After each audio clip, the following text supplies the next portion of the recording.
please. Good morning and welcome to the Eclectic Radical. This is Chris Richards, as always, the Eclectic Radical. With me today are Connor Exum, the author and host of Leon Trotsky's revolutionary newsletter and podcast on Substack, and Youri Smouter, the host of 1+1 on YouTube. Welcome, both of you. Youri, how are things going? Going great. Thanks again for the invite, Chris. It's always an honor to be here, and looking forward to talking to our mutual friend Connor. And it's great to be here, despite I mean, we're probably going to talk about it very soon, despite what took place on what I call Bloody Tuesday. Bloody Tuesday. Now, there's a good way to look at it. I don't know. I'm still unpacking a whole lot of different thoughts about that.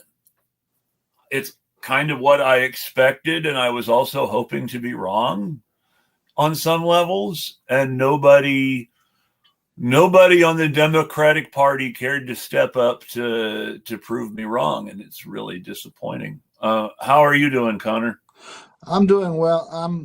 I gotta say, I didn't want it to happen, but I didn't feel that it would not happen as well. You know, I mean, you can't stop governing for almost 2.5 years, and the only policies that you did bring in were to support an unpopular regime in the Ukraine and an equally unpopular regime in Israel, and expect to win on being a peace, pro-love, pro-everything kind of candidate. I mean, you just lost it. You can't. Yeah, no. I will respond to that with three things. First, you're absolutely right about the only governing for 2.5 years. They spent 2.5 years passing Build Back Better and the Inflation Reduction Act.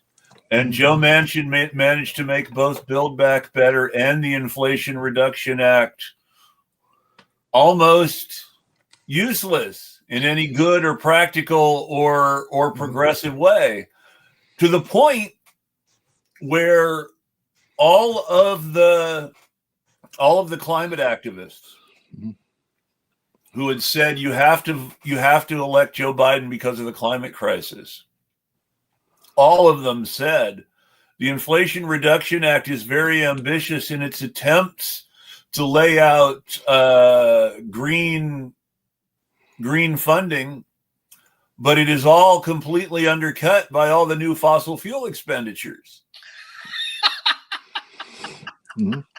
Yeah. Well, if I could jump in, I'll say the following. Actually, let me respond first to what you were saying about the Greens. I'm based in Europe. I'm based in Belgium, and surprise, surprise, Americans, but we also have our problems with duopolies and tripolies and like mainstream political parties like engaging in political match fixing and and inflicting endless austerity and endless war on us. Shocking, I know. But what really disgusts me is when you have these alternative left parties, and many of them are Greens, and they go into coalition governments, most notably in Germany, and they're supposed to be environmentalists, and yet they support militarism, and they want us to have like a huge fleet circling the South China Sea because China's apparently not allowed to govern the South China Sea. Well, so the German Greens are in coalition with the German SPD. And another party, which is a liberal party, that coalition has fallen apart. I'm not even talking about the government so much as traditionally and in political circles, the German Greens are always in coalition with the SPD. Yeah. They always pursue the same slavish, submissive, and ultimately pro-imperialist line that the National Democratic Party pursues towards the Liberal Party in Canada. Now I may not, speak all of the. I only speak English, and I can understand a bit of French, so I may not understand all of the political dynamics that's going out. But one thing is for sure: when you do have a Green Party, they're a lot like, they're supposed to be your left alternative to the social democrats that have been betraying workers, yada yada yada, and all that stuff. The Green Party of Germany, though, is, if you can compare them to another party, they're very much like the NDP, in which they talk a little bit from the left, but when they're in power, they govern like flaming right wingers. And to see the European Greens, so this isn't just the German Greens. This is all of the European Greens. These are the Greens. Well, that the Dutch, and intervening, saying to Dr. Jill Stein, you cannot challenge your two-party system. We're allowed to challenge our two-party system, but you, Dr. Jill Stein, are not allowed to challenge your two-party system. Shut up, sit down, and support one of the pro-military parties, pro-nuclear weapons party, pro-fossil fuel parties, pro-fracking parties. Of all the things that really disgusted me during the election, that had to be the most disgusting, and it wasn't even from the two parties in the U.S. Well, the European Greens are, as we said, these were the French and Dutch and German and British Green parties, I think. The British Green Party in the current alignment of politics, the British Green Party has at times been to the right of the Liberal Democratic Party, though usually the Lib Dems are just being opportunist about their leftism lately. Exactly.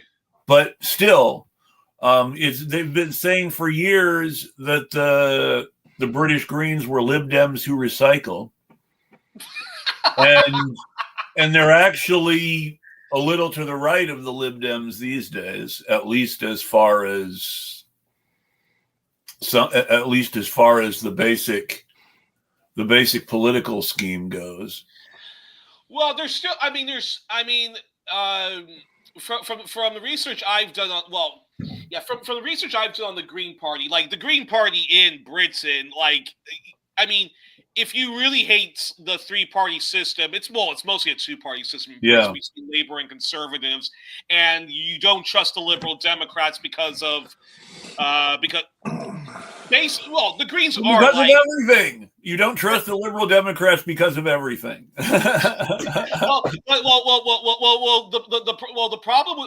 problem I have with the left in Britain and those who have this sort of one-strike policy on the Liberal Democrats because they got into a coalition government with David Cameron was the most stupidest thing they could have ever done. But there you go. They did it. And they have been punished more or less by the electorate ever since, except for the most recent general election. And now, it was wrong of them to have gone to a coalition government with David Cameron and unleashing the reign of terror that was neo-austerity, whatever you want to call it. That being said, I still find it very unfair that leftists, and I'm talking about actual leftists, people who call themselves Marxist, Leninists, Trotskyists, and so forth, or just simply socialists who vote for the Labor Party. I still find it's very unfair that they have this one-strike rule for the Liberal Democrats and this endless forgiving of all sins of the Labor Party, who is literally like the more effective evil or the lesser evil, whatever the fuck you want to call it. But they are like the rival oligarchic party, the pro-Zionist party, the other Tony Blair. Tony Blair was the most effective Tory prime minister in British history. That's the way I would put it. Even more so than Thatcher.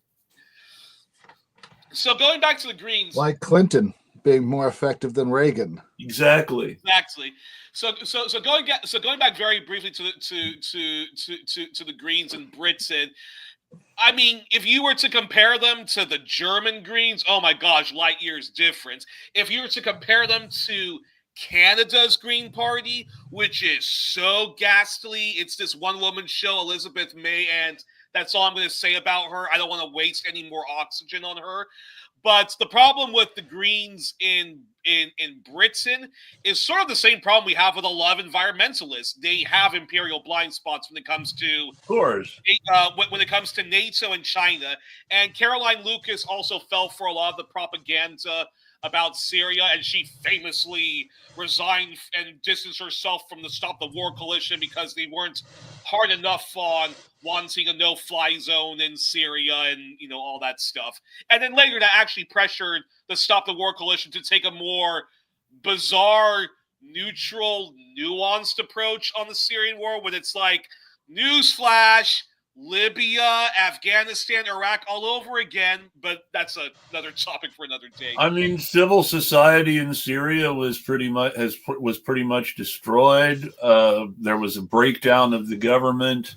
There was massive civilian casualties, regardless of what side in the various disputes you might think was more or less justified than the others.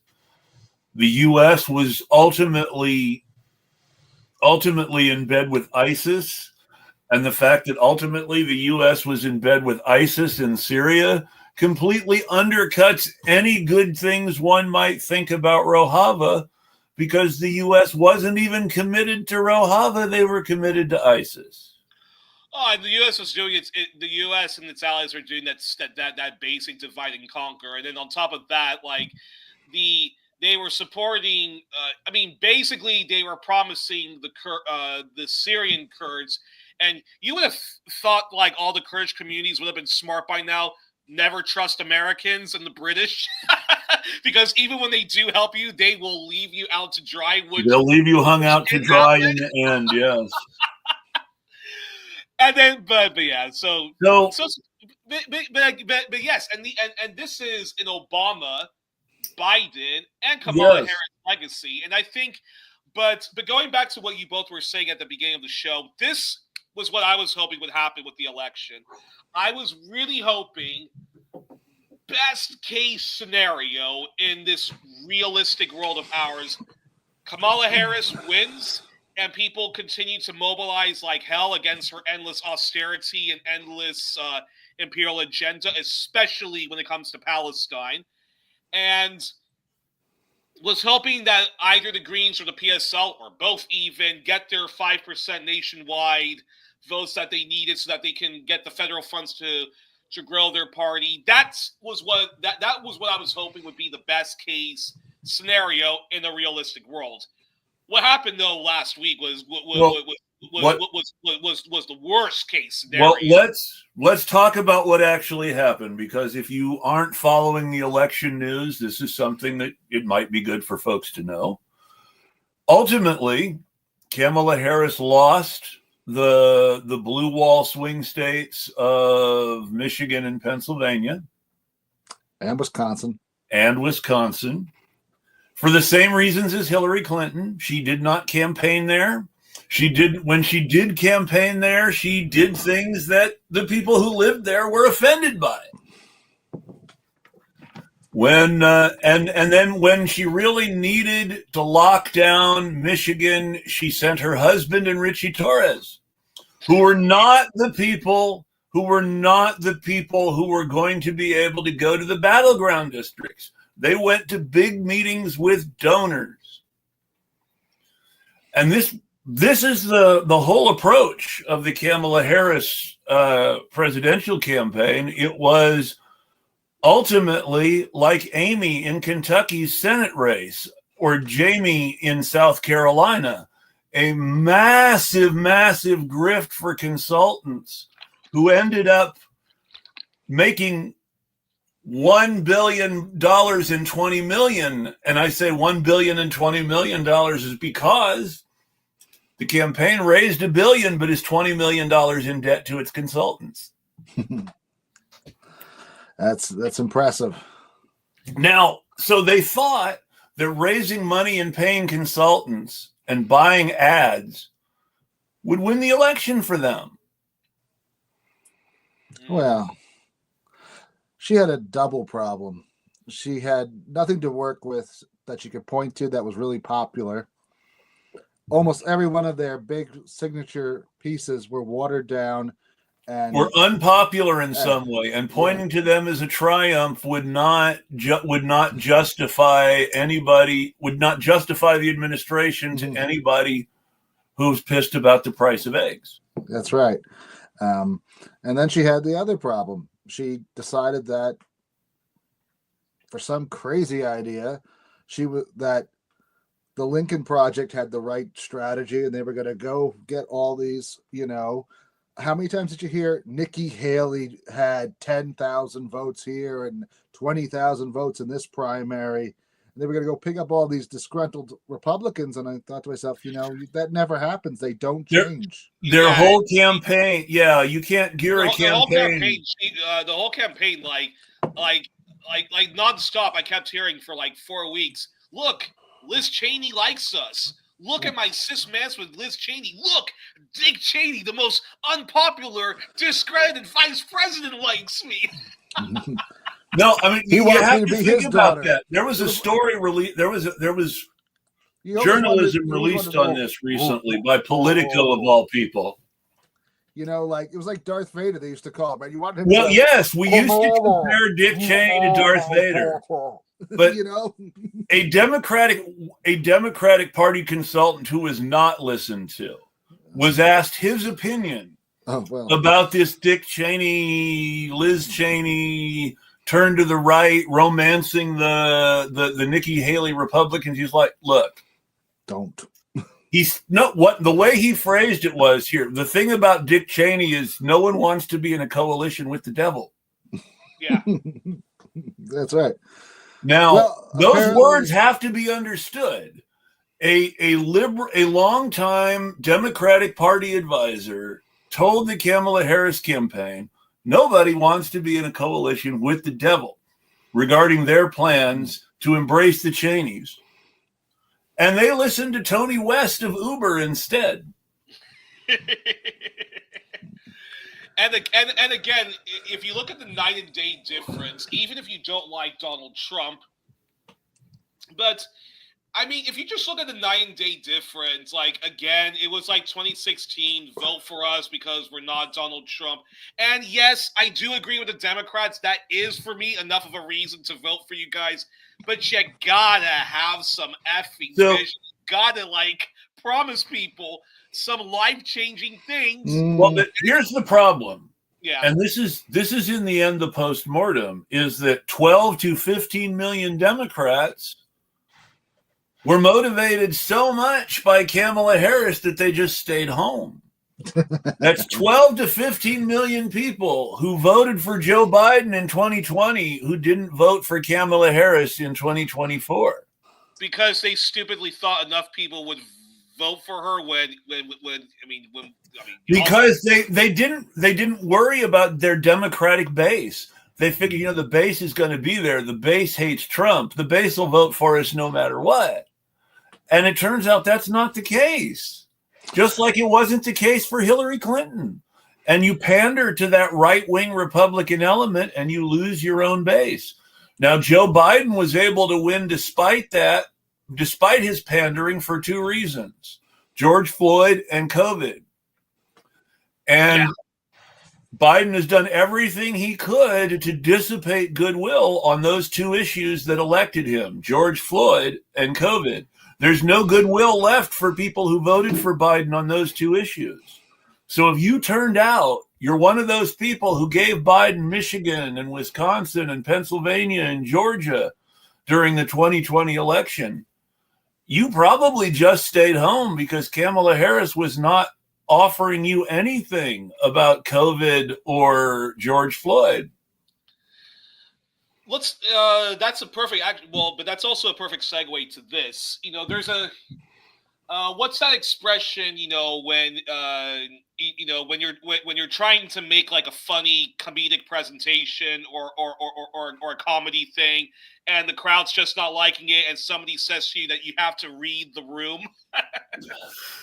Yeah, and that's okay. So we have to talk about Israel. We have to talk about the Democrats' support for the most vicious, genocidal campaign Israel has ever unleashed on the indigenous Palestinian people. And even though each year when Israel decides that it's time to, massacre the people of Gaza or the West Bank and East Jerusalem, there's always big protests that that do take place. But to quote my friend Eve Engler, Canadian historian, anti-imperialist thinker, and activist, who's very much involved in the anti-imperialist movement in Canada, he has said that the global protests in solidarity for Palestine, especially in the West, he compared the numbers of people demonstrating nationwide in Canada, especially in Ontario and Quebec, where he's based in. These are larger than the Iraq War demonstrations, and Yes. that's the Iraq War's second invasion. Yes. So you got to read the room. The Canadian elites at the time, even though they still did, even though they secretly were involved in the Iraq, invasion occupation, but they at least had to say publicly, we ain't joining the war. Kamala Harris, this was a historic moment where it was so popular to be in favor of Palestine. Because I know all of us who are in the online world, anyone who says something supportive of Israel just gets fucking pummeled by everyone. As they should. Now it's the greatest time to be a Palestine solidarity, solidarity person. The whole progressive socialist liberal, except for the fact that they're being genocided, of course. But that shit is done. And what did the Democrats do with this? What did the Democrats do with this historic opportunity? This is a time where you can manipulate the anti-war votes and the Palestine solidarity vote. They literally said to the Palestinians, and I'm paraphrasing, would you kindly fuck off and die? Pretty much. That's pretty much what they said.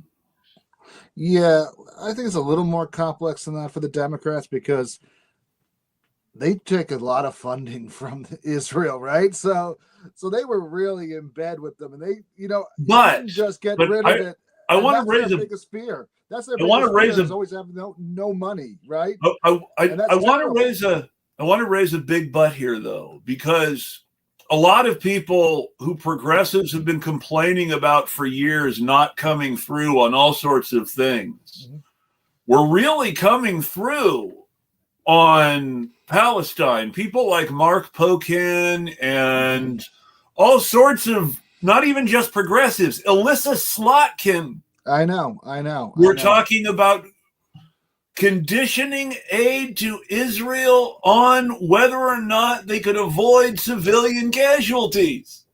Well, and this is CIA Slotkin, not some progressive Bernie crap. I agree, but I'm just saying that. But the party as fundraising, but that's the thing. The party as a whole, as a fundraising entity, was too embedded with AIPAC and all the other groups that they could never get rid of them. And they embraced George Latimer and Richie Torres and the awful Wes Bell guy in St. Louis. We got to get rid of these billionaires.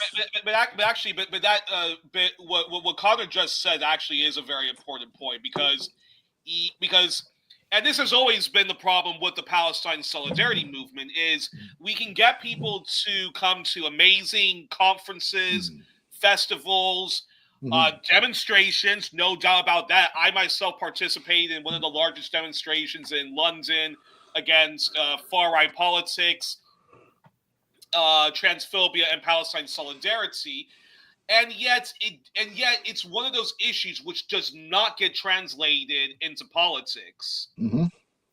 So therein lies a dilemma. We want to punish the Democrats, and the Democrats have been punished for their support for genocide of the Palestinians. But then your alternative is the Republican Party, who, and I think I hope we do get a chance to talk about this because a lot of people do minimize how awful Donald Trump's reactionary politics are. And on Palestine, I mean, the Democrats at least say they want a two-state solution, which is bullshit. the Republicans is that why can't these brown people just move to another brown people but the thing is, the Democrats say all that too. Joe Biden's solution at the beginning of this was to get Egypt to try to take in all the Palestinians from Gaza. And of course, obviously, Egypt isn't going to lend itself to an ethnic cleansing like that. No. Because even if they didn't get, because even if the junta in Egypt didn't give a shit about the Palestinians, there's I mean, let's face it. When you live in Egypt, when you live in Algeria, when you live in Indonesia, when you go to any continent of Africa, there is like an anti-Zionist like election. The junta, those people are very, very pissed off with their own government's complicity in. The junta in Egypt remembers that when Sadat got too friendly with Israel and was making too many deals to sell out the Palestinians in concert with Israel, that his own people shot him. And al-Sisi doesn't want to get shot. I mean, al-Sisi is willing to do all sorts of repressive things not to get shot too, but he's not willing to take political actions that would guarantee that he would get shot. They also don't want to have a group of angry refugees inside their borders that could then become targets for Israel to lob missiles into their own borders. Well, and that's an issue too. And there's also, and this is a real big one, stopping Israel. I mean, look, there is the propaganda of the 1970s where Israel, Mossad basically accused the PLO of trying to take over the Jordanian government, and the Jordanians cracked down on the PLO, and basically Israel ended up invading the PLO refugee camps. And that was the famous battle that got Yasser Arafat on the map. Yep. I mean, it also happened in 1983 when they massacred when they allowed the Christian militias in Lebanon massacre all of the Arab. And then ironically, if we fast forward right now, we're even though this is the biggest moral issue that everybody is championing right now, Palestine solidarity. But we still had two Democrats from the squad who were never that great on Palestine primaried. So in a way, yeah. Cory Bush is right that we can get lots of people demonstrating and lots of people demanding, but this is just one of those things where the politics just does not translate with people vote with their feet. And here's where we have to talk about the donor class, because who was Kamala Harris's number one individual donor? Michael Bloomberg. Now, Michael Bloomberg is a Republican billionaire who became a Democrat in order to make the Democrats more like the Republicans. And this was Kamala Harris's biggest individual donor. Now, other names on the list. Michael Bloomberg's not enough to overcome that fucking Elon Musk money. Other names on the list. Well, again, remember the Kamala Harris campaign raised $1 billion. That was much, much, much more than the Trump campaign. So it's not the amount of money. This is the lie the Democrats believe. It's not just raising money that wins elections. Well, that's what I was going to get to as the next part, because the DNC is hyper focused on that, but that's self-serving. I mean, that's because the DNC is full of consultants. Yes, they're all like, well, where's my next paycheck going to come from? Oh, this next election. If they thought Dogcatcher could get them $1 billion, they'd do that. Of course, anything. Any election, Well, let's talk about. The ultimate wag the dog is the fact that the same consultant class makes policy when their guy is in the White House, number one, serves as the pundit for the entire media class when the other side's guy is in the White House. And number three, gets paid to help these guys win elections. And they serve in all three of these roles. Yeah, it's completely it's just ridiculous. No, you have the added handicap that for the Democratic Party, all the people they're paying to tell them how to win are voting Republican in the election. Oh, no. Steve Schmidt never votes like that. Steve Schmidt voted for Trump. We all know it. The whole reason Steve Schmidt was trying to get Howard Schultz to run for president so he wouldn't have 2020 was to reelect Trump so he could make more money. And the whole and on top of that, Howard Schultz supports Trump now. You know what the real joke about Steve Schmidt is? He literally is the reason we have Donald Trump. He gave us that idiot Sarah Palin and said, "This is the model you use." You find Steve Schmidt, and also Steve Schmidt and Rick Wilson and all these other guys, Rick Tyler, Elise Graves, Nicole Wallace, all these people, they all worked for George W. Bush. They were all in the administration that brought us the Iraq War. They were all part of the Republican political generation that accused Democrats of being cowards and traitors for not supporting the Iraq War. These were some of the most evil Republicans in history. The only reason they didn't support Trump is because he ran against the people they worked for and therefore was not going to hire them. And so and all they because, just decided to go to work for the Democrats.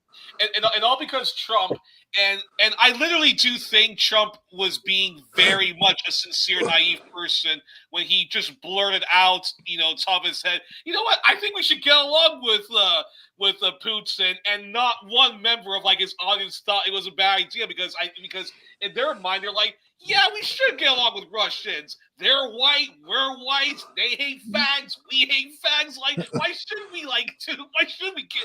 It's a match made in heaven. It's those yellow Chinese people who are ripping us off, anyways.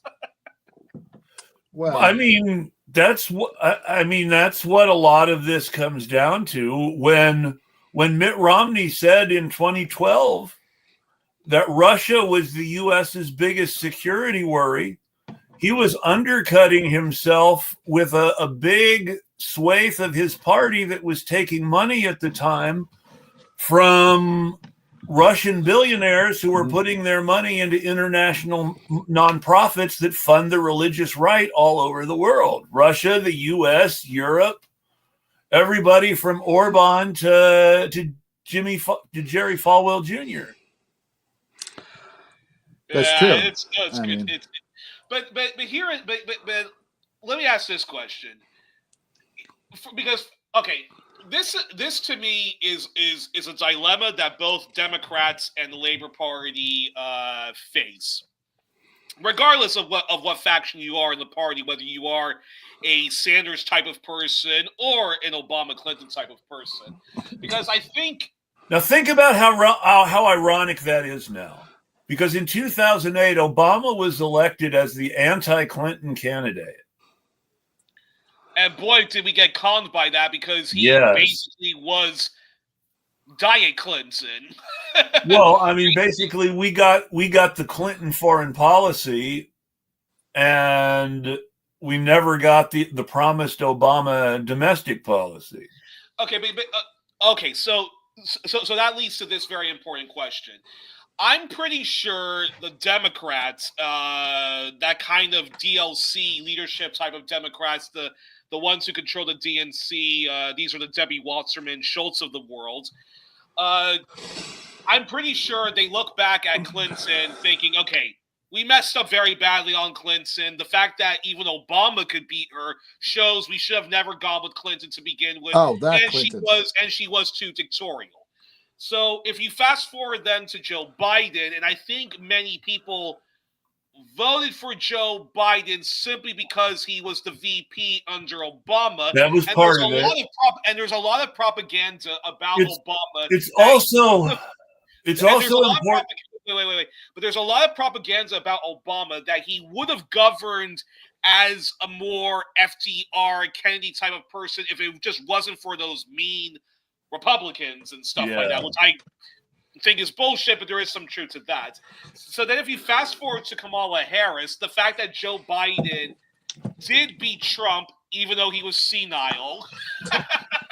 They're both senile, and you can't escape that fact. That was the thing that bothered me the most. Every time one side attacked the other on this mental fitness issue, when they're both clearly sundowning it. But you gotta admit, Donald Trump still has the energy of an 18-year-old. I don't see it anymore. Not anymore.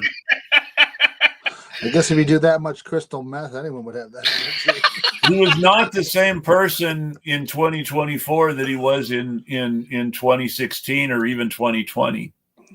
But long story short, I think the Democrats really did think they were going to win with Kamala Harris because she's the VP of a Joe Biden, and but looking at her campaign and her awkward laughs and the fact that, again, she was not reading the room. Stop genociding Palestinians. I'm speaking. It has to do with the decisions the Democratic Party made, because you really have to understand. First, they wanted anybody but Biden when that election cycle started.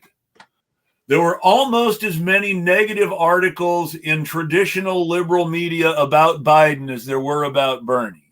Biden was clearly the last choice of the Democratic Party establishment. They clearly wanted someone who was more associated with the Clintons and less associated with Obama.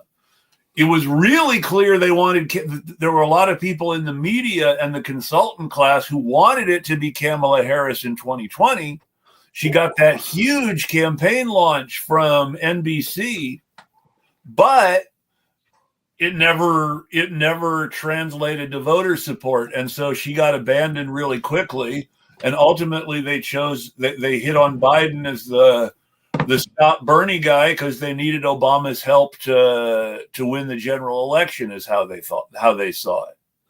Yeah. Do you think also that the loss of the Democrats, sometimes people say about the electorate that the electorate has a very short,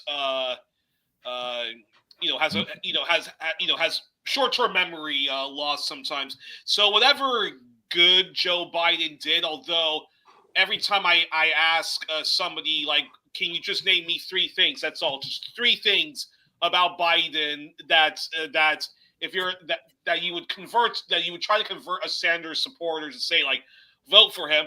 Nobody can come up with anything apart from the fact that he's just not Donald Trump. Well, so here's the real problem. It doesn't matter what your economic numbers look like. What matters, because people do not experience the economy through the CNBC stock ticker or through the Bloomberg News channel stock ticker.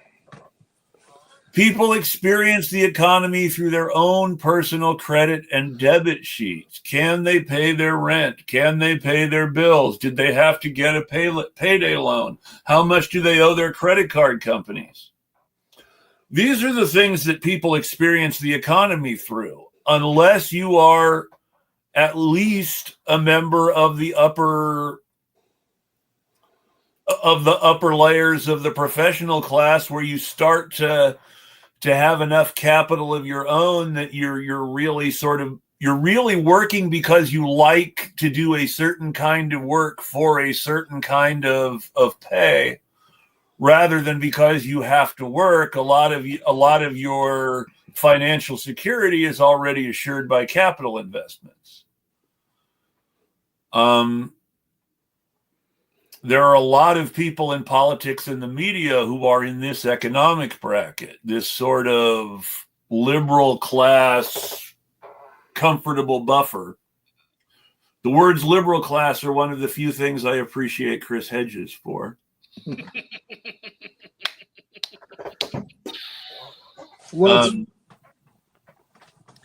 I think that liberal class because of their position in relation to capitalism, their livelihood depends on it. They bounce back and forth between corporate boards and corporate consultancies and corporate jobs, with Washington jobs and political campaign jobs and think tank jobs.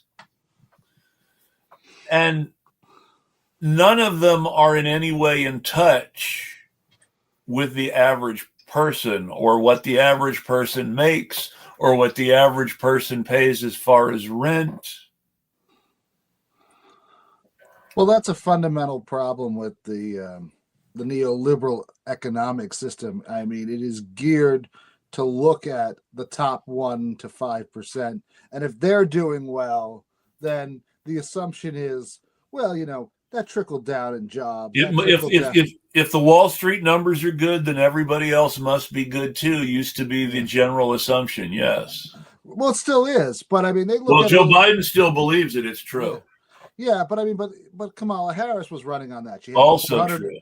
She had the 400 economists that came out, and if you looked at their records, these were all guys that are neoliberals, right? I mean, she didn't go to like the Levi Institute down in Bard College on the Annandale and Hudson, where they are more into Hyman Minsky was his name, economist, and he's always talking about full labor, and they were looking at the issues, and the director of it, an economist by the name of Paulina Technokrav, just wrote this excellent paper you can find. We should probably put in a link in it for it. And it says just what you were saying, that people were not able to get the money they needed, right? I mean, even people with multiple master's degrees were working for less. So this idea that the salaries went up a little, that's true, but it didn't go up enough to support the inflation, or even just keep pace. So I mean, so you see all these states like Missouri and Kentucky, they all sponsored $15 minimum wage increases, and they passed this election. I mean, so we have all these progressive things passing, but no one wants to actually support Kamala because they feel that she didn't do anything for them. And that's the worst part, right? I mean, if you have to govern, you have to have wins that you can point to. And Biden didn't have any real wins. All of his projects became better for the large corporations than for the people on the ground putting them together. Now, actually, if we I think before we start talking about how it was that Trump won, of course, all those factors played a major role. But if we look back at Joe Biden's time in office, what can we actually say was his greatest legacy that Kamala Harris could have run on? I certainly can't think of any. And folks, this is what Connor was talking about. This is Hyman Minsky's article for the paper for the Levi Institute in 1993, Finance and Stability, the Limits of Capitalism. Well, that's one of them. Yeah, no, but this is in 1993 when they were telling Bill Clinton, you got to do something. Yeah, well, that's because he always believed that capitalism was really more of a financial system than a true economic system, and that it hinged around its banks. Exactly. And as it grew, it becomes more and more unstable. Yep. But you're right, Youri. I mean, we got to really look at those things. People are not addressing the simple, what have I done to help people? And if you don't do that, we just flip-flop back and forth endlessly. Part of the problem, of course, is Joe Biden and Kamala Harris don't believe that it's the government's job to help people. They believe that it's the government's job to get out of the way and respect people's civil liberties while they help themselves, or so they claim. Spoken like a true libertarian. That's right. Well, and I wanted to make sure I was mentioning that because you have to look at the election somewhat in that framework too.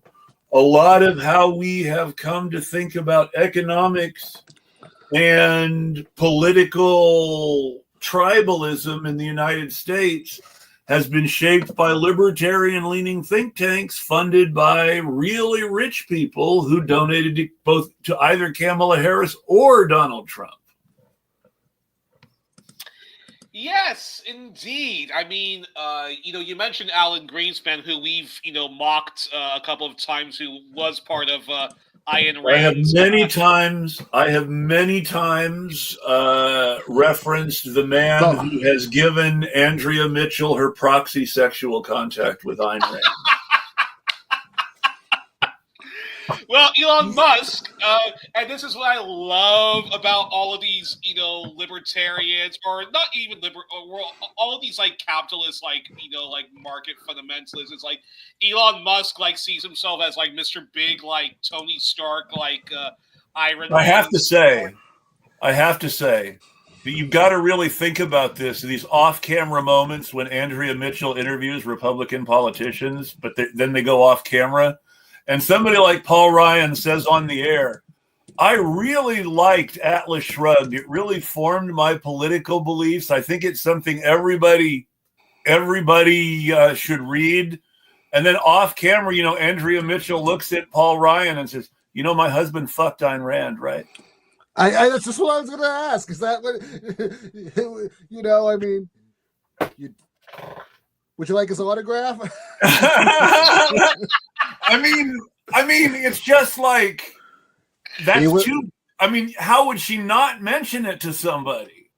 To that kind of fanboy, that'd be the greatest thing ever. Like, my husband fucked Ayn Rand. He was a member of the collective. They were all living together. They were having the parties. It was like it was like the guy you threw out of Congress for squealing on you said. Matt Taibbi, I have his book Griftopia about like about that period, the crash of like the base. It's so how I want to stop and ask the question. The chapter, which is all about Alan Greenspan's role and how we got to the mess, is biggest asshole in the universe. But of course, how ironic is it that Matt Taibbi wrote a book called Griftopia?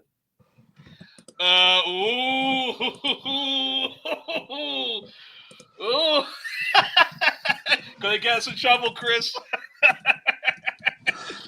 I don't think I'm super worried about. Oh yes, this one. I read this one too. Let me put this where people can see it. Well, I mean, I think this matters. This matters, and we need to talk about this too. Yes. So this is the other article. This is the most recent Levi Institute. Mm-hmm. Now, this is Trump. You notice Trump wins while Americans vote for progressive policies. I want to note that Missouri, which voted for Trump, passed a $15 minimum wage, legal marijuana, and the right to an abortion. Right. But went for Trump for the White House. And for the red state. And the anti-immigration.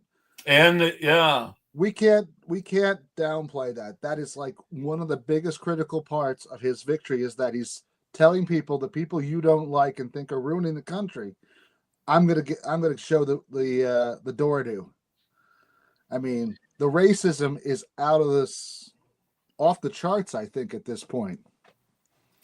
Yeah, how much does JD Vance, who actually is quite a fascinating character, but I'm not finished yet in doing all the research I need to do about him. But how much does JD Vance and how much does like him as like an intellectual like play? Because he kind of does that thing where he kind of reminds me of Nigel Farage in Britain, so even though he is part of like a right-wing movement in which you need, super rich assholes to get you elected, he will not go talk to the rich, the super rich in order to get elected. He actually likes to go to the working class, to the unions, try to make some kind of wheeler dealer in order for them to come to our Republican Party. Depending on which union, such and such. But then, of course, when they get into power, we know So what they do. so let's I talk think about that's the his new teams. shtick. Let's talk about the Teamsters, because mentioning the unions is important. And the Teamsters did not endorse Kamala Harris during the election. They didn't endorse Trump, which almost surprised me. I thought we were going to see a Reagan-esque Trump endorsement from the Teamsters, but they didn't give us that. That is very surprising. Wow, interesting. Well, I think with J.D. Vance, you got to remember that this guy literally is a lawyer, and so he knows how to play the room a little better than most, right? He looks at it, but he's also a venture capitalist. That's why He's he a made hedge all his fund guy. Yeah, that's why he made all his money. So he's very comfortable with billionaires. He's been sucking up to them for a couple decades. The trick is that he just switched the playbook enough so that it looks like, oh no, I'm a man of the people, and he's playing on that whole, I just come from a poor That hillbilly town. elegy book that liberals decided they wanted to fawn over because it confirmed all their stereotypes about Southern hillbillies, despite the fact that it's really about him growing up in Ohio. Well, it did that, but it also gave them the warm, cozy, fuzzy feeling, right? If they were a little more Reaganite, yes, and their approach, it was like, you see, there's it is. He made use of the things that we have out there, the GI Bill and the U.S. Marine Corps, and he pulled himself up. It's you other poor bastards. Exactly. You other poor bastards, get the hell out of here. Exactly. It's classic, the American dream. You pull yourself by your bootstrap. Yeah, poverty's an issue. Yeah, coming from a poor background is difficult. And it must be awful that your mom was a junkie and whatnot. But come on, you don't really need radical socialism to change all of that. Look at J.D. Vance. He got himself through college and through debts and pulled himself by the bootstrap. And by the way, funniest thing about J.D. Vance is that he didn't even fight in the Iraq War, which he actually supported. He literally was in the rear with the gear. An embedded military journalist. Yeah, he basically was a glorified Stars and Stripes writer. Exactly, like the character in Full Metal Jacket's Private Joker. Yeah, but Joker was in Way City, so it was pretty serious. True. And then you talk about actually, yeah, there's a big difference. Actually, but I think J.D. Vance's connections to the Silicon Valley libertarian douchebags, I think actually is very vital in Trump's that's what matters. That's what matters. Because you both were talking about Elon Musk. I've not read Whitney Webb's article about J.D. Vance's background, but she talks a lot about his venture capitalist days. Peter Thiel, who is a big Donald Trump. You have to understand. You have to understand the product that is J.D. Vance. So J.D. Vance is one of these American dream success stories that Republican billionaires create in order to have these people that they can sell as men of the people. No one's ever going to believe Donald Trump is a man of the people. Although many people were very conned by that. Nobody really believes Donald Trump is a man of the people. The ultimate Trump supporter was originally making the really, really, really long way around the barn argument. It's because he's rich that they can't buy him off. That's always there. But I remember I have a few cousins that are Trump supporters, and they really believe that, his father only gave him a small stipend, and he just but his family stole the rest. His father didn't need to give him anything. He'd already stolen it. Oh, I know, but and then he went out on his own and he made his own fortune. I'm like, no, he did not. He made money working for his father. The Trump organization was his father's company. I know, but I'm always fighting. But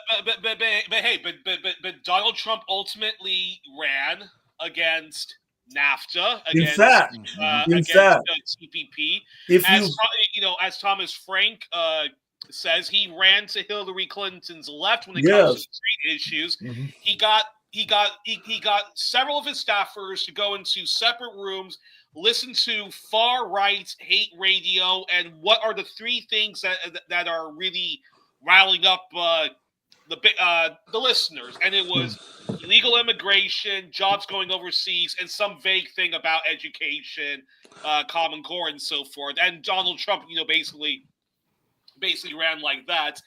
And then also, Trump, the way he talks and his sort of right wing appeal to New Yorkers who are, Republicans or certainly right wing Democrats like douchebag Bloomberg.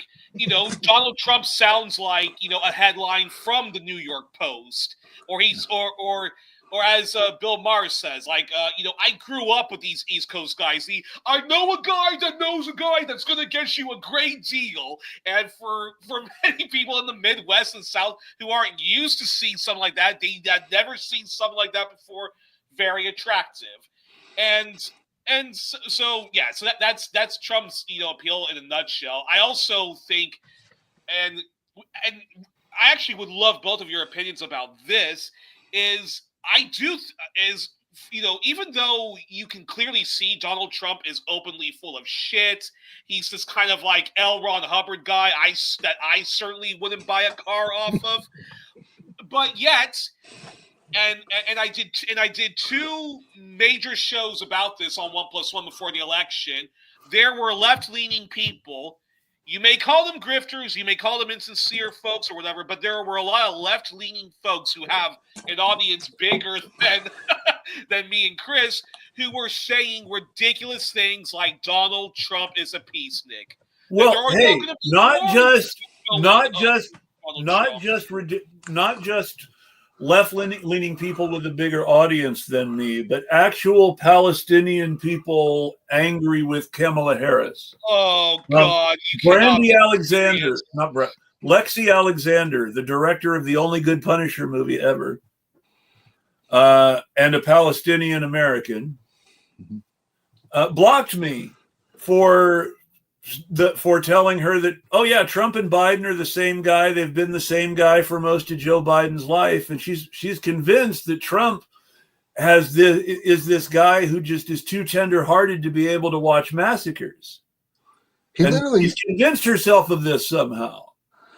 He's literally the guy that empowered Netanyahu. I know. When he gave them Jerusalem as their and she should know that. Yeah. And she should know that. But she blocked me for saying that, Trump and Biden are basically the same guy. You're not really going to see anything different from Trump than you're seeing from Biden. The rhetoric is all that's really different. And she didn't like that. She was convinced that she was very vocal that she thought Trump was a tender-hearted guy who could not stand to see massacres, and that in the end, that his tender-heartedness, despite his being such a reactionary, would be good for the Palestinians. But the sorry to use the. I don't believe that she is correct, and I said so, and that's why the next day she blocked me. But these. I'll try not. Okay. Apologies for using the word idiots, but these idiots that Whitney Webb is one of these people who thinks Trump is potentially better than. No! Don't say that. Don't yes, Whitney Webb is an anti-vax Trump supporter. You were right about that one. Whitney Webb is an anti-vax Trump supporter who was making it very clear in all of her articles that had anything to do with COVID that she was a Trump supporter, even though she never came out and said it. And so, no, I don't have Whitney Webb is on a list of people whose abilities as a journalist I have a lot of respect for, but whom I genuinely believe really are taking money from people to report certain things certain ways, just like Jimmy Dore, just like Glenn Greenwald, just like Matt Taibbi. And this is the part of the show as a co-host, I have to say this. Miss Webb, if you are watching this, you have the right of right reply, and you can send an angry email to me and Chris at such and such address.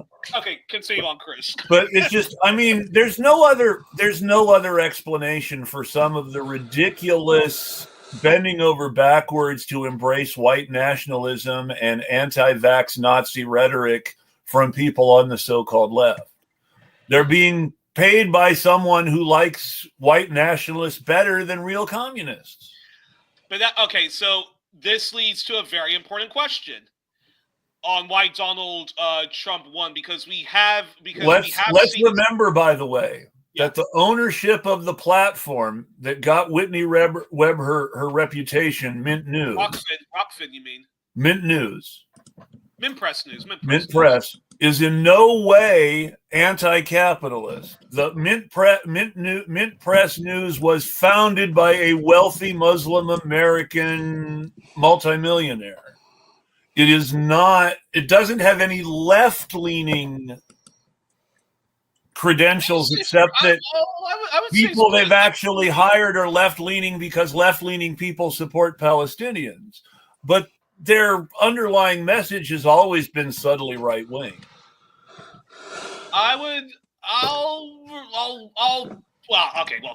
Libertarian. Toxically libertarian is the word I would use. Mint Press is one of many outlets that claims to be on the left but buys into hardcore right-wing ideas about freedom of expression. Which is, but that's an issue that affects a lot of the left. But that's the thing. When you really look at those people, when you really look at the people who claim they're on the left, but they cling to these toxic right-wing ideas of freedom of expression, they're not actually on the left. Look at Glenn Greenwald and Matt Taibbi and their belief that white nationalists are oppressed. I don't think that's a freedom. Hold up. This is the part of the conversation where I say the following. Manar Adley, if you are watching this, I do not agree with my co-host Chris. Still open invite to come on 1+1. But okay, let's talk. Let's talk about this very important issue, which is this. But see, and I don't mean this as a criticism of you, but the feeling that we need to apologize to the people we are criticizing in order to get them on our shows and get more clicks is part of the problem that I am criticizing. You know what? I got no comments to say because he is kind of right about that.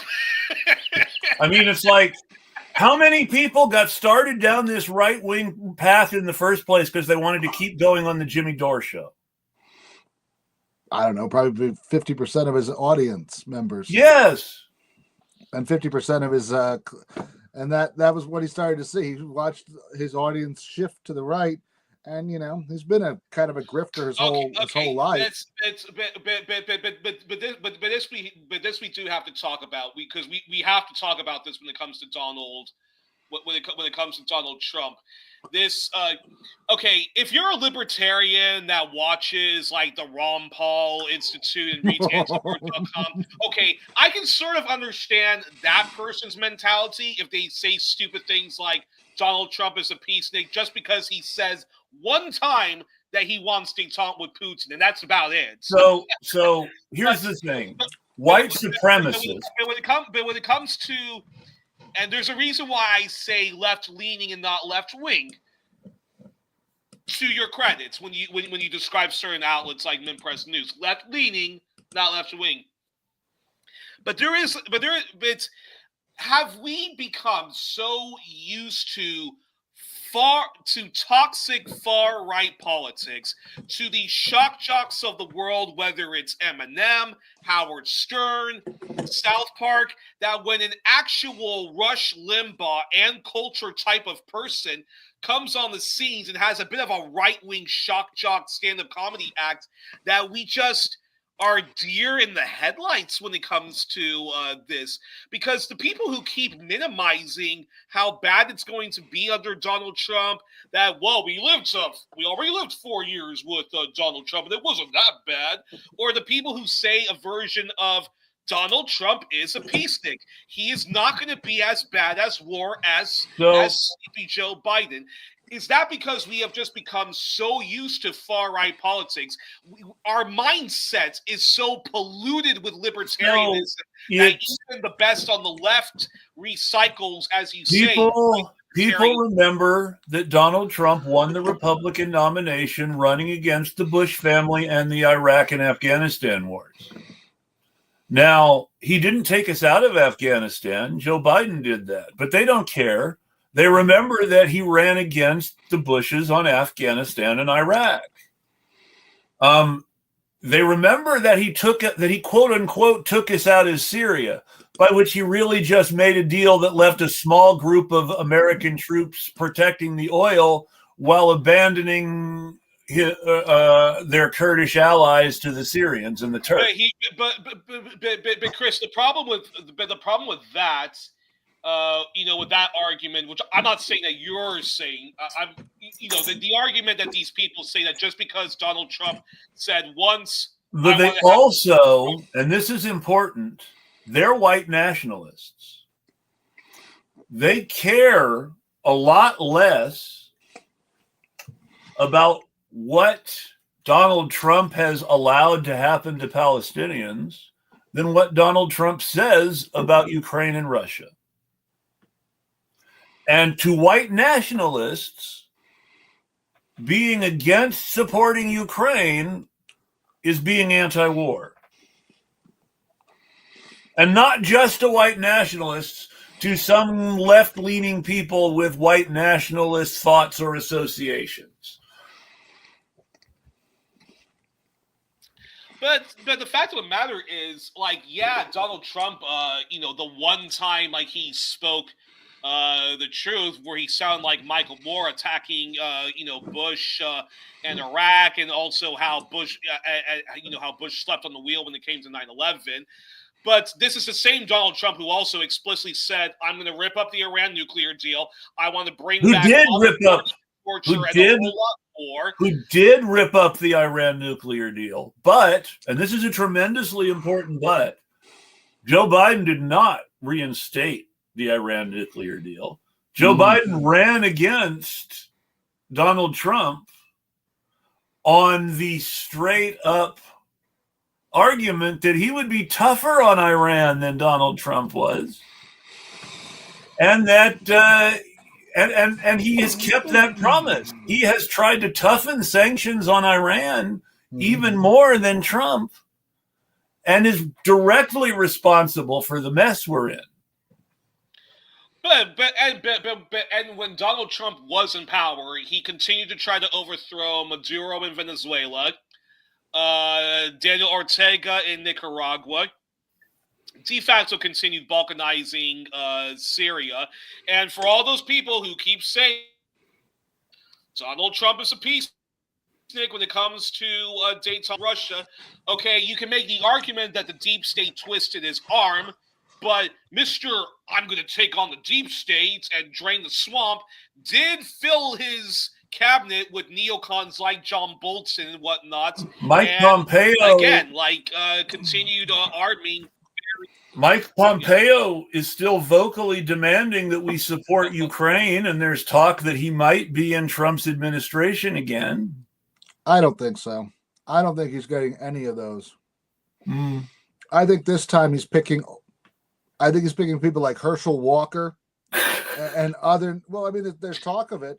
He's picking every nut job he can find that'll just follow. Well, he's supposedly considering Elon Musk for some sort of appointment. Truth is, I think that this time he's realized what he has to do is he's got to get himself in there. He's got to have everybody who's just going to rubber stamp everything he does, and it's just a kleptocracy. He's just going to steal everything blind, rob it blind. He doesn't care whether, that sounds about right. He doesn't care whether or not, foreign policy at this time. I mean, let's be honest, though. This is our politics now. This is why Democrats raise so much money. They're in on the kleptocracy too. Oh, no, I know. But he's looking for guys that are going to cut programs and put that money into pockets of corporations that he feel that he can get more money out of at a later date. Oh, well, he's always going to be trying to steal whatever he can steal. That's his whole right. That's But I his mean, I whole think rationale. that's his only goal this time. Ultimately, well, I think his big goal is staying out of prison. That and too. constructing things in such a way that he really doesn't get busted, that he really doesn't end up having to face the consequences. And the system is going to protect him. The system is going to protect him because if Donald Trump goes down, then that's an ex-president going down, and there's targets on all the ex-presidents. And this is the whole reason. And do we really want like a president to go down just because he paid some porn star or whatever to just like keep your mouth shut? I want him to go down for that. I want him to go down. But then that means we have to rearrest Bill Clinton and throw him in jail. Well, but I want Bill Clinton to go to jail too. I mean, here's the whole thing. Remember, in 2009, Barack Obama is the incoming president, and his vice president is Joe Biden. And Barack Obama is telling Joe, and when we get in there after we're inaugurated, we're going to go after those war criminals and keep our promise. And the Democrats, they're going to be in power for 20, 30, 40, 50 years. And Joe Biden says, I know why you think that sounds like a great idea, but Nancy Pelosi and I are going to go to prison too. And it's going to be a great big scandal that gets all over everybody, including you, because I'm your vice president. Probably more than that. He probably said, remember all those things you signed over there? Well, that's what that was for when you were senator. So if you go, I go, they go, we all go. There's going to have to be a whole presidential wing for us. By the way, I certainly don't want Clinton to go down for Lewinsky. That's terrible, but he does deserve to go down for all of those trips. Well, so let's talk about Lewinsky. Island and whatnot. So, yeah. Let's talk about Lewinsky, because I think that Lewinsky is worth talking about on its own because of its effect on the Democratic Party in the long term, which was that ultimately, if she's the whole Lewinsky thing said, ultimately, if she's a little slutty, it's a woman's fault if an older, married, wealthy, powerful man preys on her while she is in a subordinate workplace position. Whoa. Okay, time out. Okay, if we are going to get derailed and go into this debate, then I have to say this. There was no predatory behavior. It was consensual. Unlike Clinton and his connection to Epstein, you can attack him on. They're like half at it. Can you ever have truly consensual situation between someone who is an employee and someone who is your boss's boss? No, it's not possible. It's like it would be like Harvey Weinstein trying to say every woman I ever fucked consented to get the car. But he was a serial rapist. We have Monica Lewinsky on record saying, like, no, it was all consensual. But that's the whole thing. He's a scumbag for cheating on his wife, obviously. Wait, but could she say no and not harm her job? Here's the thing. So she was. Now I'm going to get feminist, and people are going to get upset at me for getting feminist, but I can't help it here. So Monica Lewinsky was programmed to respond to Bill Clinton a certain way by rape culture. Now, rape culture is not just about all the identity-based things that radfems talk about. Rape culture is also about capitalism and the hierarchies created by capitalism and how those hierarchies impact relations between men and women. Engels wrote a whole book about it that Marx tried to distance himself from later. And that even Engels tried to distance himself from later. The one about like property, family, states, on the family. Engels' book about the family. Marx tried to distance himself from that book. Even Engels tried to distance himself from that book. Marx threw American Marxists out of the party for considering Engels' study of the family under capitalism a seminal and important Marxist work that could not be ignored. And so it was one of the big one of the first big points of conflict between Marxists and anarchists was whether or not Engels' study of the family should really just be ignored the way Marxists were trying to ignore it. But anyway, with that in mind, capitalism affects the entire relationship between the sexes because it grounds it in economic need. Mm-hmm. Now, to the point that rad femmes are correct about certain forms of sex being quote unquote rape, the correctness is to the point that capitalism makes questions of consent extremely difficult to answer, and therefore any reasonable person should err on the side of caution. To say whether they really ought to say that every form of explicit, every form of economically coerced sex is rape is going too far for some people. But economic coercion is absolutely part of American sexual politics. The reason that people have negative ideas about sex work are because people have negative ideas about women using sex transactionally to get a meal from them or a place to stay from them on a date. It's got nothing to do with actual deeply held ideological opinions. Is that people are against sex work because of their ideas about what is or isn't moral in relationships, and then they take that, what they see as sexual grifting in relationships, and impose it on sex workers. But that sexual grifting in relationships is a sort of victim blaming by women who are, and you're doing it to women who are doing what they are raised to do in a culture that says men are how you support yourself economically. And so there's all this deep analysis that can go into it. It's worth a show in itself. But also, and I don't say this as an insult to the anti-prostitution feminists, but there's also people also just have very deep socially conservative stuff that they're raised with. Yeah. I know this. I know this for a fact because, like, as somebody who has done pot and has done other drugs, and I am for the legalization and the decriminalization of all of them, which doesn't mean that you go to a vending machine, there's your heroin and so forth like that. But it could. But the thing is, now why in even Latin American countries, these are countries that are the victim of the drug wars, why haven't some of the best of the left governments there formally stopped it, legalized the pot, you get all the OP fields, and you give that to pharmaceuticals and to cheap pharmaceutical makers? It is because there is a deep socially conservative blind spot and a lot of hungover stuff from the Catholic Church that says to them, "No, we cannot legalize." And not just, and you live in the Low Countries. So when I say that not just the Catholic Church but also Calvinism, you will understand what I am talking about. Yeah, exactly.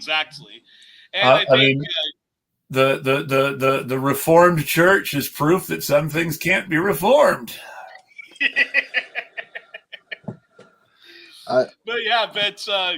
You guys also have to remember that the drug war has a major backer, and that's us. Yes. And, you don't want to play ball? Well, maybe you get cooed. Yes, exactly. Guatemala 56. Well, he didn't want to play ball anymore, so you want to deal drugs, you deal drugs on the terms of the CIA. Yeah, that's right. That's a whole thing. I mean, I still respectfully disagree with you about the whole Lewinsky thing. Although I do take into consideration the whole power. I mean, I understand why it's. I don't think that dwelling on the fact that she is or isn't a survivor is as important as understanding the power dynamics of that kind of relationship. Okay, Chris, she's a survivor of slut-shaming culture. That too, yeah. But that's the whole thing. slut shaming is just how rape culture blames the victims. Yeah. So when you talk about that slut shaming culture, that's the other side of rape culture. Slut shaming is what men and women who want to please men do to people who might be able to say at some point, this may not have actually been right. Now, I want to say, if it comes down to being either a libertine or a Puritan, it's better to be a libertine than a Puritan. Yeah, that's me too. In a nutshell. But with that caveat aside, there are important things in Engels about how economics. Oh, here's a genius. This one. No slut shaming is mainly brought on by. And why do women slut shame other women?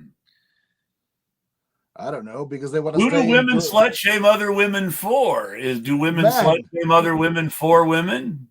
No, to stay in good. Well, so far as Hillary Clinton did that towards Monica Lewinsky because you home record. But Hillary Clinton supporters were the very people who were saying that Bill should get away with it. Yeah. Yes. Hillary Clinton supporters, I mean, there were lots of people making jokes about Lewinsky because making jokes about Lewinsky would help Clinton get off the hook too. Sure, yeah. So you've got all this slut shaming. Ultimately, why did people want to protect Hillary? Because of what Bill was doing. No, but I think, but we also have to look at the other context, which is like, America was going through nonstop terror of the Christian right, and the Christian right's just total hypocrisy about like adultery. That many of them are also like involved in those scandals, and I think people were just like fed up of like all the social conservatism. So they were defending Bill Clinton, even though there's lots of stuff about Bill. But Bill Clinton supported the social conservatism, and that's the thing that's always frustrated me. Bill Clinton supported the social conservative and shilled for DOMA from the White House when he should have been vetoing it. Mm-hmm. And DOMA, for those of you who are too young to remember the 1990s, is the Defense of Marriage Act, which was passed for no other reason than to block legal access to gay marriage. Also supported Don't Ask, Don't Tell. Yeah. Yes. And it actually was one of the greatest acts of betrayal because many in the gay community, just like a lot of other, foolish marginalized groups, really thought that Bill Clinton was going to be a nice guy to them when he got into office. Well, that was the whole thing. Bill Clinton's whole shtick was like Joe Biden's. It was based on being empathetic to the people he was going to tell to go fuck themselves and die. Well, wait, he was building a bridge to the future. He was building a bridge to the future in which he told and remember that longshoremen bridge at Portsmouth Harbor in New Hampshire, your union will never be strong again. But I'm going to educate you 60-year-old longshoremen so you can get good tech jobs. He did. He did say something to that extent. That was literally that scene in that stupid movie. Yes, that is literally became a scene in the book and movie Primary Colors. But you know what I mean? But that wasn't new. I mean, that had been the Democratic shtick since the 1960s when they started to the 1970s. 1972, starting with Joe Biden. Well, earlier. They started in the 60s, even under the Lyndon B. Johnson War on Poverty. They had you had Daniel Patrick Moynihan making neoconservative comments in policy. But Hyman Minsky literally wrote a paper, and he names him. He's like, Moynihan's killing the poverty law by going with this nonsense about all this stuff about re-education. He's like, that doesn't work. Just get jobs that they can do right now that pay well. Give people money and jobs, not a whole bunch of stupid educational requirements. And also simply follow the laws of your own economic nature, which is if productivity goes up, wages go up. It's funny how capitalists never ever follow their own. Well, you have to remember too, though, that in 1972, a political decision was made. Mm-hmm. Now, the The roots for this political decision were laid by Daniel Patrick Moynihan in 1968. That is in the 1960s. That is true. But they really expressed themselves in the first term of the Nixon administration, where Southern Democrats and certain kinds of reactionary Republicans were latching onto this stuff. At the same time, McGovern was nominated to run to be the Democratic candidate, and the people who nominated McGovern, because they couldn't not nominate McGovern, the primary rules that they had adopted trapped them. Their only other choice would have been to nominate Shirley Chisholm, and they weren't going to do that. So with their only choices really being McGovern and Shirley Chisholm until deep in the ballot, and McGovern having too much strength for the ballot to get that deep, they ultimately said, okay, well, we're not going to be able to stop McGovern. We're going to stick him with a running mate who will be against everything he stands for. And they stuck him with Tom Eagleton, who even before the convention was over, gave Nixon his best line of the 1972 election, saying that he didn't know what was McGovern was for except amnesty, acid, and abortion. Yep. And then Eagleton ended up becoming a scandal himself when it came out. Should not have been attacked for having mental health problems. And then he came out. He came out as you can attack the reason he had mental health problems a little bit. Eagleton was a war hero who had suffered post-traumatic stress disorder, and who had horrible depression as a result of this post-traumatic stress disorder he got from killing people, that he had to have electroshock therapy. Wow. And I think it's worth noting that his service in the U.S. military caused him to do horrible enough things that he had to have electric shock therapy not to be depressed about it. Maybe he wasn't such a good person. But that actually, that said, that's scandalous how that little detail is always left out, even in the George McGovern documentary, which I haven't finished watching. But then this leads. But then McGovern said, "I'm going to stand by him. He's a hero who suffered for his country, and yes, he needed our help." And then McGovern changed his mind and dropped him from the ticket. Well, which he should have used an excuse to drop him from the ticket in the first place, because Eagleton was bad for his campaign, because Eagleton personally hated him. But that's a whole nother story. Why be loyal to someone who hates you like that? Well, Reagan and Bush hated each other. That's true. But Bush knew that if he wanted to, Bush wasn't spending all his time trying to sabotage Reagan after taking the running mate's position either. That's true. I mean, but that's because he was just smart enough to know that this was going to be his way into the presidency if he could get it. And kudos to him, it actually did work for him. And from a technocratic point of view, Bush was a better president than Reagan. And in fact, it was Bush being a better president than Reagan from a technocratic point of view that got him defeated, because he was willing to raise taxes he had promised not to raise. Last time any Republican did that. But this leads to a very important question, because the Democrats are going to because there's always going to be this civil war with the Democrats, even though the right wing always wins this, because the right-wing Democrats would look to George McGovern saying, didn't work. But because they sabotaged. But of course, when we use the counterexample that Dukakis, Walter Mondale, and Jimmy Carter also doesn't work, uninspiring centrist, center-right issue ones don't work, but then they'll counter us by saying, well, look at Bill Clinton and Obama, that works. But then, of course, Hillary Clinton had to cheat Bernie in order to win. So. McGovern was sold out by a labor movement that wanted Nixon's war jobs. Is that simple? And the Democratic Party's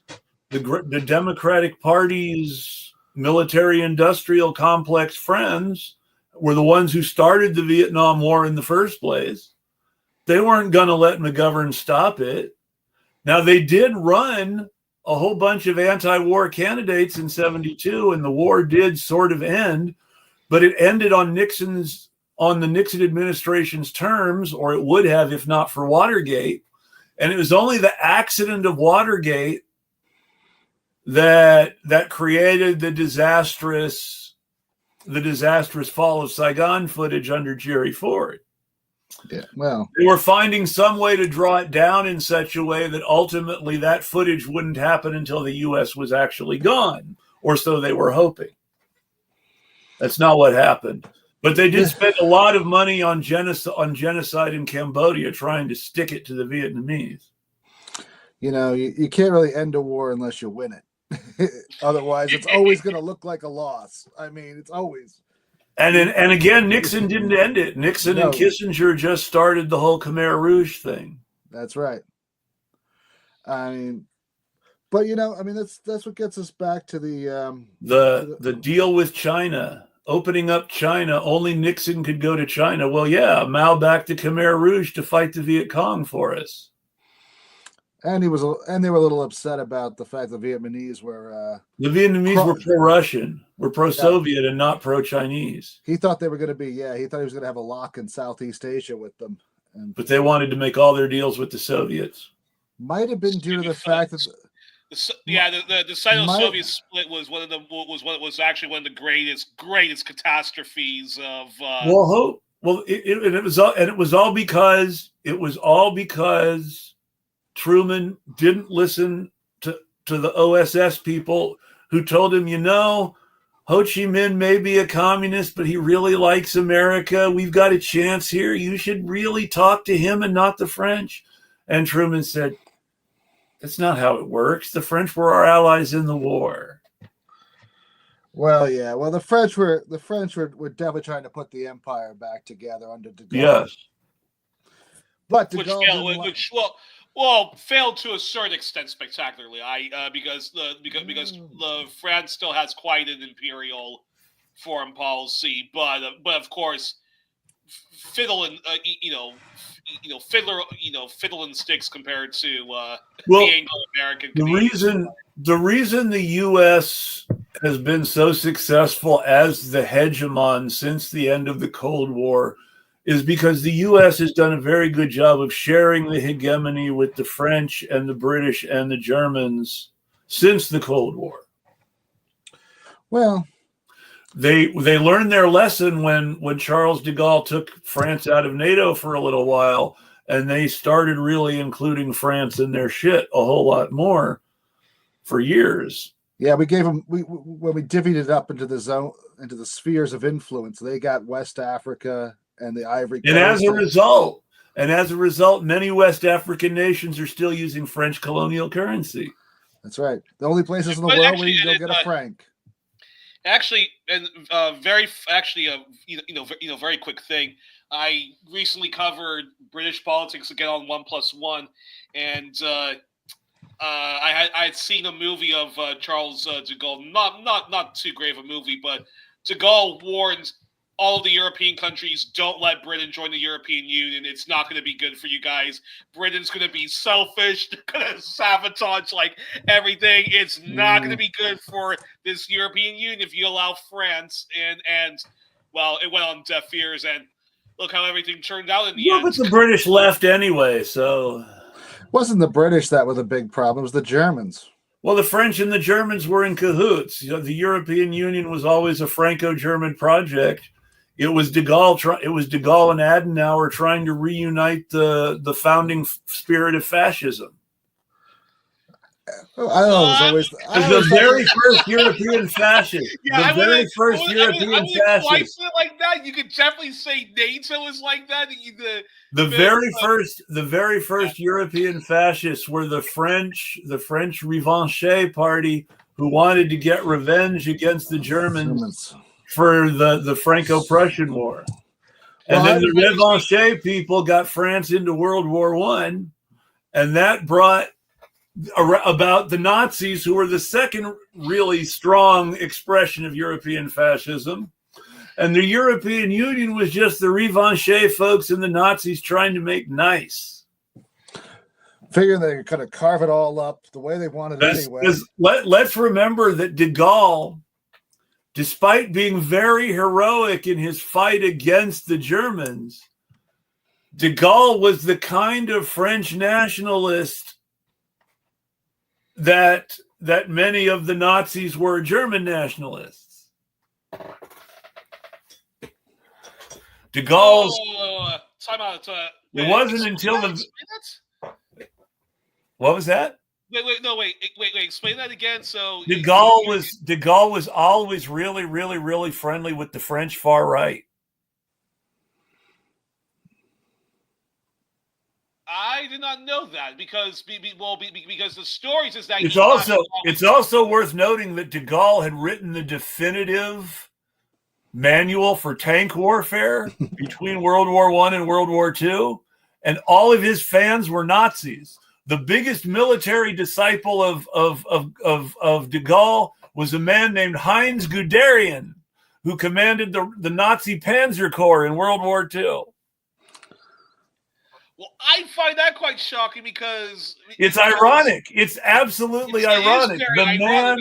The man who wrote the definitive book on tank warfare had his ideas adopted by the very people who invaded his country and who he became famous for fighting against. But yes, all of his biggest disciples were Nazi generals. Yeah, and also he basically led like the French government in exile and the resistance. Marshal Pétain, who was the World War I hero, was the famous Vichy collaborator. De Gaulle, and it is true that de Gaulle does have a lot.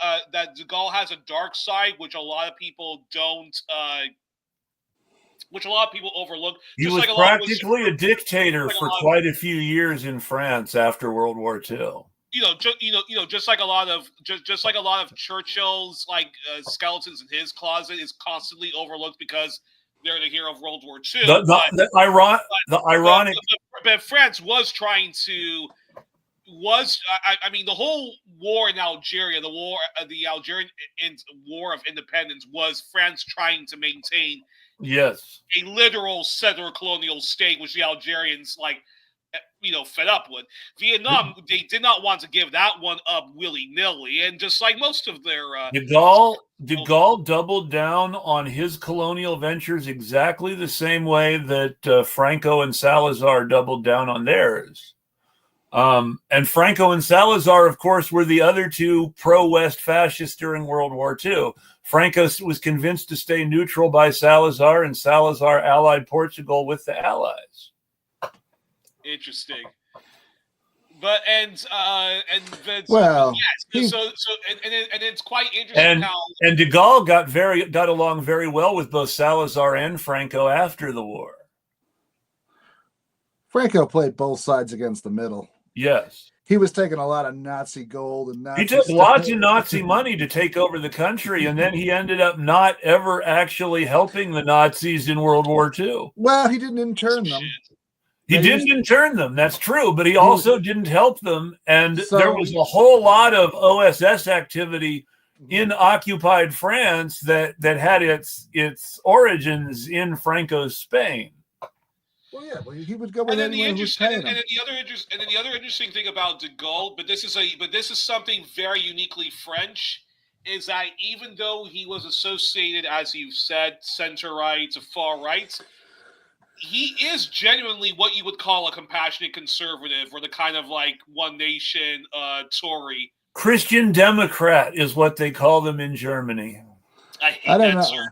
I hate that term too, because that's how our Republicans started out here in the U.S. as Christian Democrats like Konrad Adenauer. I really don't think he was that compassionate. Exactly. De Gaulle. Well, but I mean, he and Adenauer both passed certain left-wing seeming social reforms in line of what we would consider European social democracy, in a way that never happened in the United States.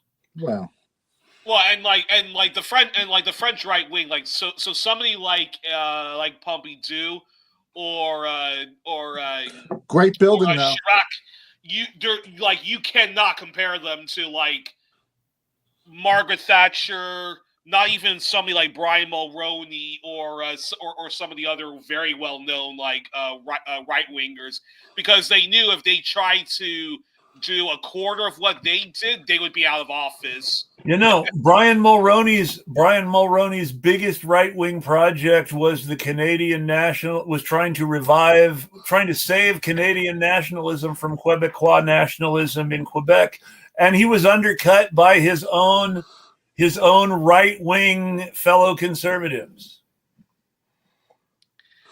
who were also Quebecers on top of that. Lucien Bouchard, I believe. Who yeah. later, So there's nobody. There's nobody more. I mean, it's hilarious because on the one hand, there's nobody more right wing than a Quebecois nationalist, and on the other hand, there's nobody more anti-Quebecois nationalist than a Quebecois conservative. But funny enough, but again, and this is where I go back to something which is quite unique about the French is if you look at Napoleon as a historical figure, why do so many lefties have a soft spot for him? They kind of see him as like Lenin before there was like a Lenin. Well, and there's a lot of proto-Bolshevik stuff in the French Revolution. Exactly. But I see Napoleon as having more in common with Stalin than Lenin. Well, come on. He did make a public school system. So did Stalin. So I know. So you can't be all bad. Hey, you know what? I mean, if you're going to go there, Napoleon was the lesser evil when you look at the European oligarchy of the time. Oh, sure. I mean, the French Empire, and here's the real problem and where it all gets so complicated. You can't separate the good parts of the French Empire from the bad parts of the French Empire that made imperial terrorism against civilian populations necessary. Like on the one hand, the massacres of Muslims in French-occupied Egypt, but on the other hand, the massacres of Spanish Christians by Napoleon's Egyptian Muslim soldiers. Well, and also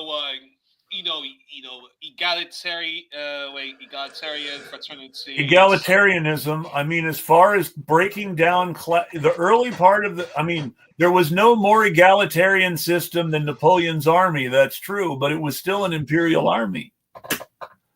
Which is why they were so brutal in after the Haitians kicked their asses. Why they were so brutal and basically like sabotaging like their economy from Africa. Which is really deeply ironic, and why everyone should read the Black Jacobins, because the Haitian Creoles who started the Haitian Revolution had read the French revolutionary stuff and thought they were just doing what the French revolutionaries were doing, and the French revolutionaries would love them. Hey, and that brings us back to problems with our fellow white leftists and why so many of them are dumb for Trump. Because, let's be honest. We live in a world where white supremacy is multiracial enough that it's not just white leftists. One of the big sort of pro-Trump groups out there calls itself Revolutionary Blackout Network and is headlined by a guy I used to be friends with, Nick Cruz, who was a Bernie Sanders volunteer in 2020. Yeah, what happened to that? Big star on the left. What happened to Nick Cruz? He became buddies with Jimmy Dore.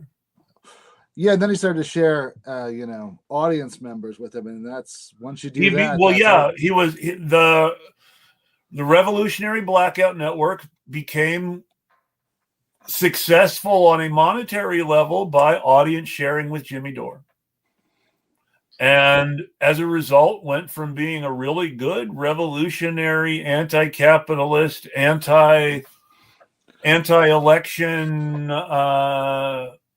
media shop to being to being part of the Jimmy Dore message dissemination squad.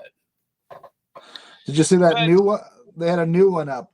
Kamala Harris lost because she ran too far left. Well, I think they were questioning that, actually. I wondered. I wasn't sure. I'm like, because they said, but you know. So their whole position is like Jimmy Dore's, that ultimately, in some ways, Trump is left of Kamala Harris, which is too superficial and focuses too much on his campaign rhetoric and the things that he says, and not enough about what actually happened.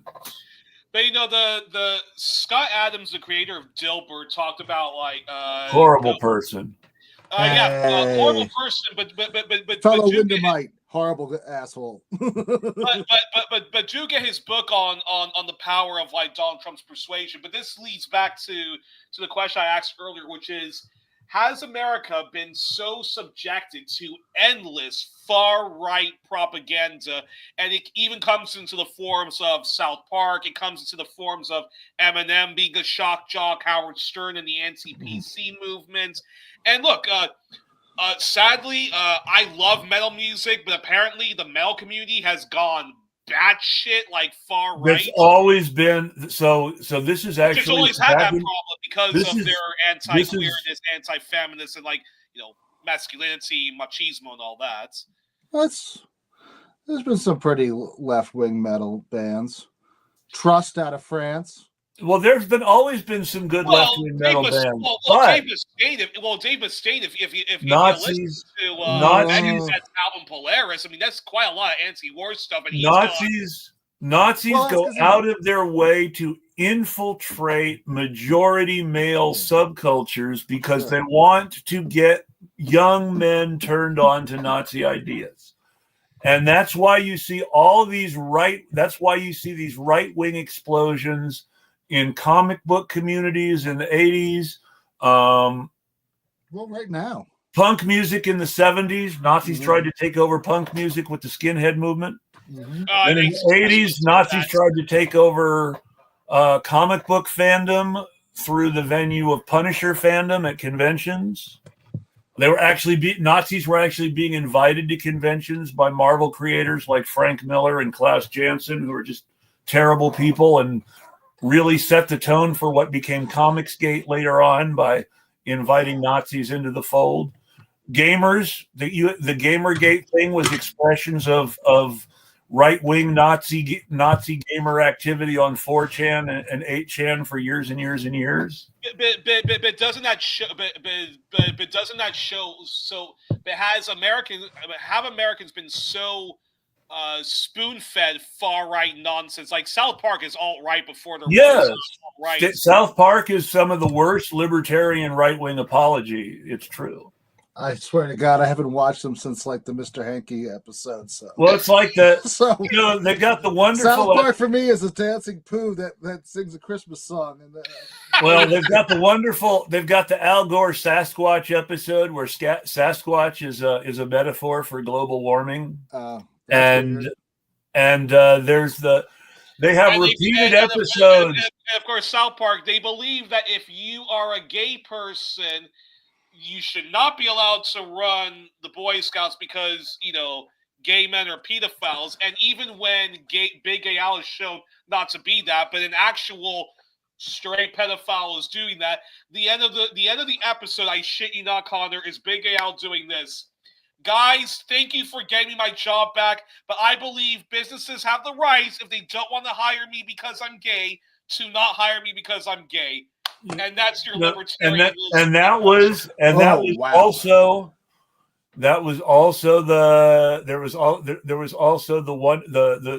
only black kid on South Park was named Token, and his father was always the one who gave the speech against hate crimes legislation. I remember when it was Starvin' Marvin from Ethiopia. South Park really fucking hates it when black people complain about racism. Like, they really do think that, like, black people complaining about their grievances that actually reverse racism. It's us. Hey, well, one of the biggest stars in the Tory party in the UK right now is a woman who believes that the greatest expression of racism in the UK is when other black people get pissed at her for marrying a white banker and becoming a right-winger.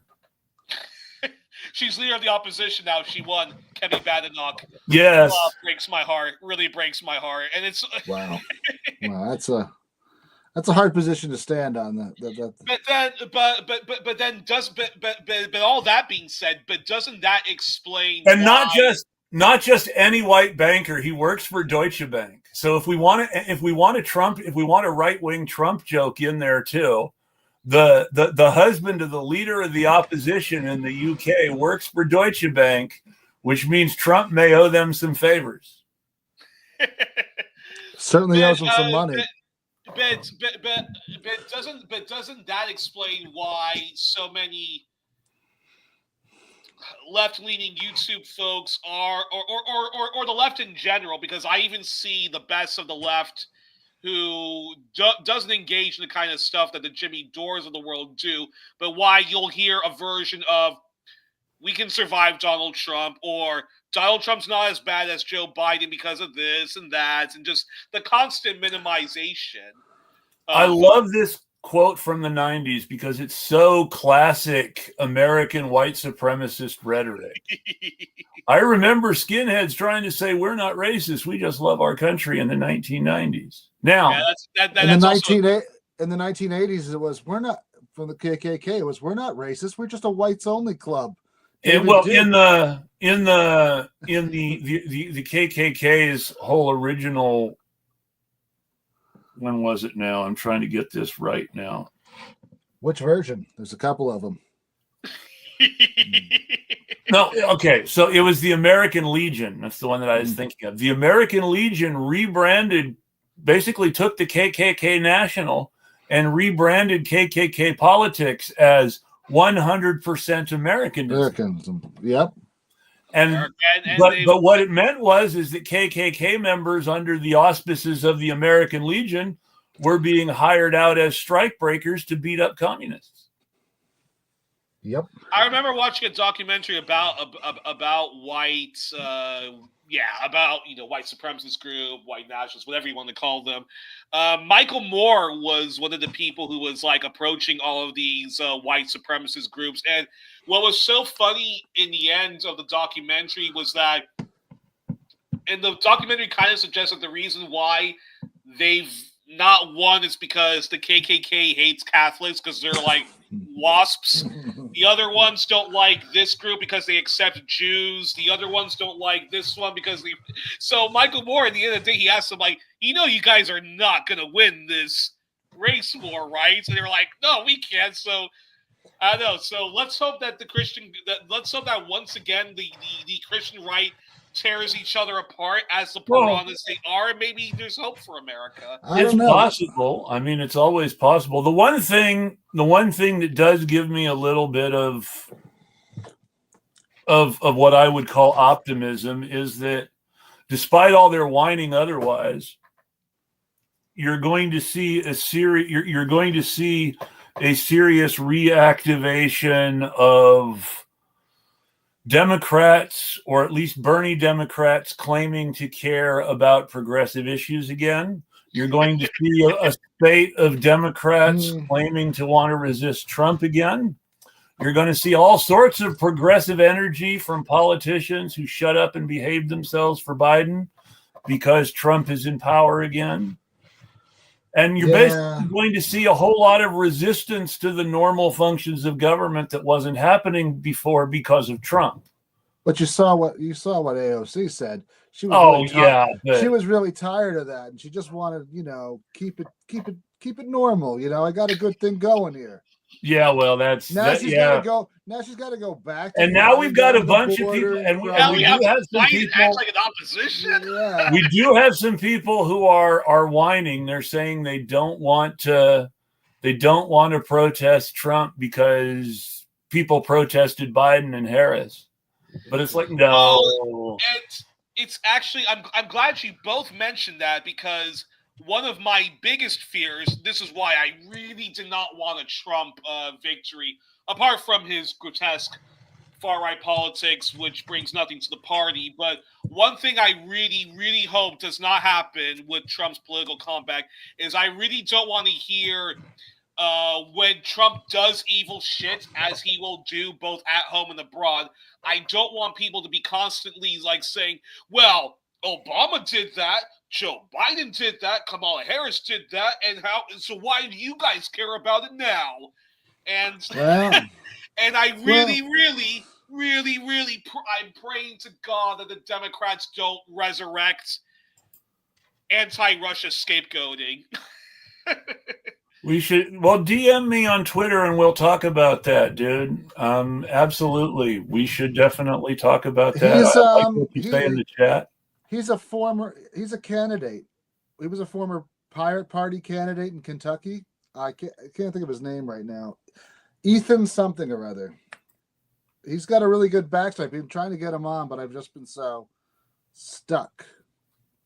Well, then we should do that. What was I saying to you? Yeah, well, we have to be just more consistent, right? I mean, that's our big problem, right? When we stop saying that it's bad when Biden does it or when Kamala does it, then yeah, we do fall into those hypocritical tropes. So why does anybody think the right is anti-war? It's always such a weird. We were talking about this before. Is this? But this has been the theme of our whole conversation: is that the right is not anti-war. It's at best. That's it, Osborne. It's at best. It's at best selectively anti-war. Well, they oppose the Ukraine war, but they're great on. But they love Israel's genocide of Palestinians, and they want to overthrow Venezuela. So that's not anti-war.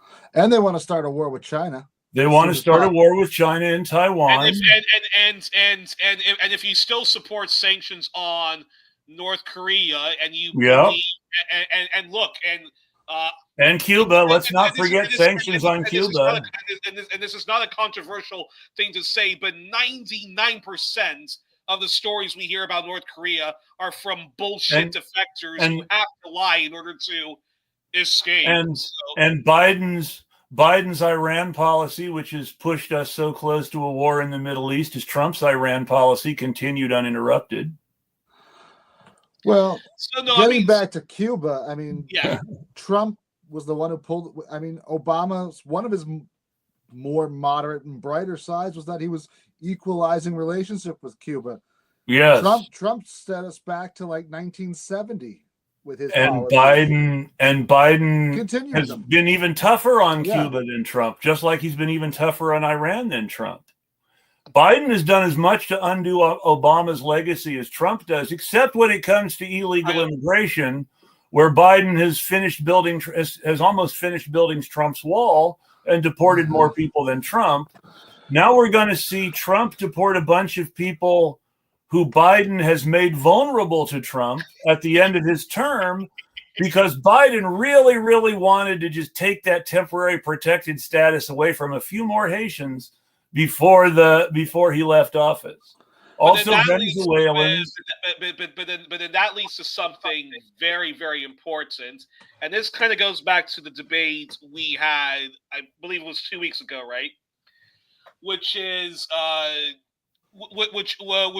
why do you think it would have not been a better strategy holding our nose, voting for Kamala Harris, but then mobilizing like hell against her austerity and imperial? Well, I mean, because two things. First, number one, when Democrats are in power, a certain section of the population can't be mobilized. And that same section of the population is the one that will be most mobile when Republicans are in power. Now, those people are not necessarily bad people. They believe sincerely in their issues. Some of them are the good people who form the core of the protest movement, no matter who is in power. But there are a lot of people who go home when Democrats win. As can be best shown by how war protesters went home for Obama, even though Obama was making the war machine more efficient and more acceptable to the general public in many ways, as opposed to actually dialing down in Iraq and Afghanistan. I think, which I guess the main conclusion we And have so to come. now you've got all these people who think that Trump is somehow legitimately anti-war because all the pro-war Republicans supported the conservatives because Trump was mean to the pro-war Republicans in a primary in 2016. And it goes back into that same circle where people are making money. And because people are making money, they're not incentivized to talk about facts or what's actually happening. They're incentivized to keep pushing right-wing propaganda because they're making money. Well, let's be honest. A lot of the reason why the right-wing propaganda never stopped on the internet is because a lot of commenters, made a ton of money. I mean, look at that woman who does Politics Girl. She made a ton of money keeping the fear of Trump coming back in to office, as that was her main revenue stream, right? I mean, if you don't vote for a Democrat, he's going to come back in. Now we got him, right? So, I mean, they're going to make even more money, but they don't really want to see change. They just want to keep the money, flowing to them. And that's the real problem. We don't have anybody that really wants to make the hard changes on the left. But Connor, it's interesting what you're saying because I've heard that argument that left wing, supposedly left wing shows on corporate media, the reason why they get canceled is because of the ratings. But well, Keith Olbermann and Phil Donahue certainly puts the to that. But of course, the powers that be simply don't want those ideas to become popular. Well, With the internet, I'm still surprised by the either playing footsie with the right or going full on reactionary. let's also saying, note that Keith Olbermann is a pretty right-wing reactionary figure on the internet these days, who didn't lose his job because he was particularly left-wing. He lost his job because he was aggressively critical of the Bush administration's corruption.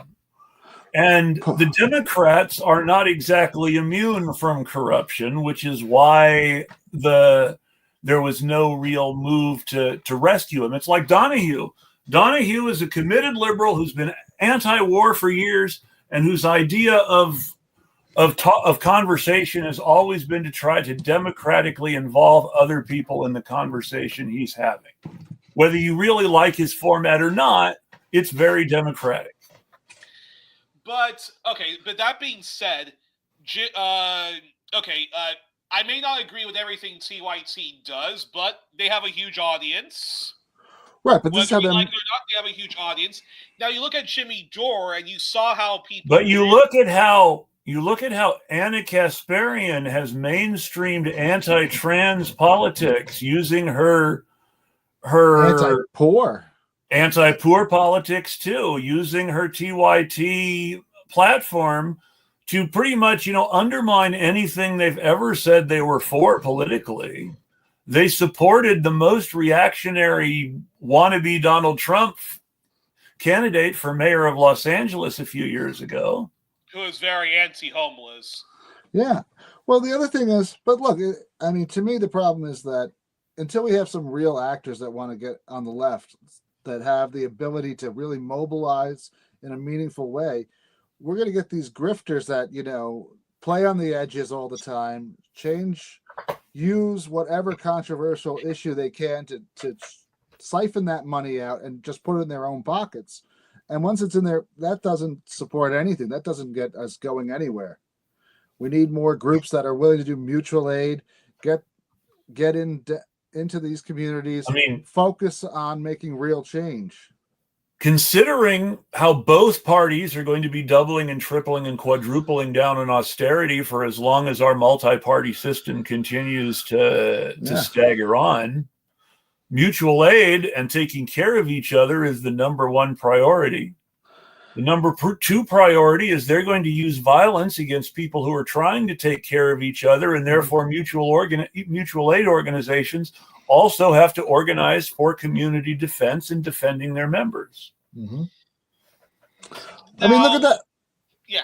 Look at that community that the Canadian I don't remember, it was the Mounties or Vancouver's Or CMP, the Royal Canadian Mounted was it Police. that I showed the video of it, right? I mean, it was this huge compound, and they went after it. It wasn't bothering anyone, but they went after that with the homeless, and that's what we're going to see.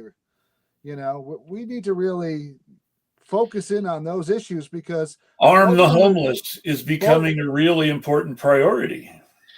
Well, actually, yeah. I was watching some. Surprisingly, it actually came from corporate media sources on the YouTube about the Black Panther parties, and it said that the attacks on the Black Panther Party, like, yeah, like they did use the Black Panthers images of like the guns in order to really scare people, but that's not why the police started to go after them. No. It was because they were giving out free meals to little kids, doing alternative political education. They were showing and of course the Solidarity Coalition building that they were doing with Young Lord's American Indian Movement, and they were showing that these neighborhoods that had been abandoned by city government did not need city government to save them. They could save themselves if they were organized to do so. Mm-hmm. And that is not something that is at all tolerable to city government in the United States. City government is about maintaining control of urban populations. That's very true. So how do we get out of this mess then? I mean, because there is because again, that problem with these right-wing ideas that keep getting that keep like polluting our discourse and so forth. I sometimes wonder, does Elon Musk, like, does he find a way just to like or other very dodgy oligarchs, do they find a way to infiltrate something like the Jimmy Dore audience or similar programs to make it seem as if you have to cater to the right? Whereas Jimmy Dore, all those guys, unlike a George Carlin, who did not ever shift to the right, actually was not afraid to challenge his audience and so forth and try to convert them to a left mind. But we just do not seem to have that. So many of even the best of the left keep playing footsie with the right. If it's not complaining about identity politics, it certainly is complaining about Chris, I know you're a big. I know you and I we're allies to the trans community, and that seems to be an acceptable form of bigotry these days. Is transphobia and stuff like that. Anya Parampil is of the Gray Zone is praising the fascist president of El Salvador. She's an idiot. She really is. But this from Ethan is worth talking about too. The mass deportation agenda is worth bringing up. And yes, they've made it very clear that they want to get rid of, politically dangerous immigrants, so to speak, and use and potentially denaturalize people's parents and things like that to get rid of them. Well, and historically, the unions, the unions in the U.S. haven't been the best allies. Well, and that's really the thing. When it comes to defending the most radical, outspoken leftists. Well, this gets back to the Teamsters. There's always been an anti-immigration wing of the Teamsters. And Kamala Harris did not exactly weaken that anti-immigration wing of the Teamsters when the Teamsters come up and say, hey, we need higher minimum wages and more sick time, and we need you to promise not to block a national railway strike if one happens again. And Kamala Harris said, well, we can't promise not to block a national railway strike. Go fuck yourself. And that's why they didn't endorse her. The Teamsters asked her to promise not to break a national railway strike. She said, go fuck yourselves. Well, their contract is up this coming 2025 again. Yes. And we know Trump will break it instantly. We know Trump will break it, but I'm curious to see what sort of support it gets from the Democratic establishment with Trump as president instead of Biden. Oh, well, they're in the best position they could possibly be in right now, right? Because Trump will break it for them, and they'll be able to say they support it. They're at the bottom. They've lost the House. They've lost the Senate. They the Republicans literally don't need them to vote on anything, so they can vote in mass on this thing and say, look, we all supported it, but what happened? What happened? It's those awful Republicans. Meanwhile, they never intended to do any of it, because if they intended to do something, they would have done it in 2023. Plus, you're going to see key Democrats say they can't vote for this legislation because it's just too bad for small businesses. Oh, that's another one. Small business owners are the most fascist wannabes you'd ever meet. It's true.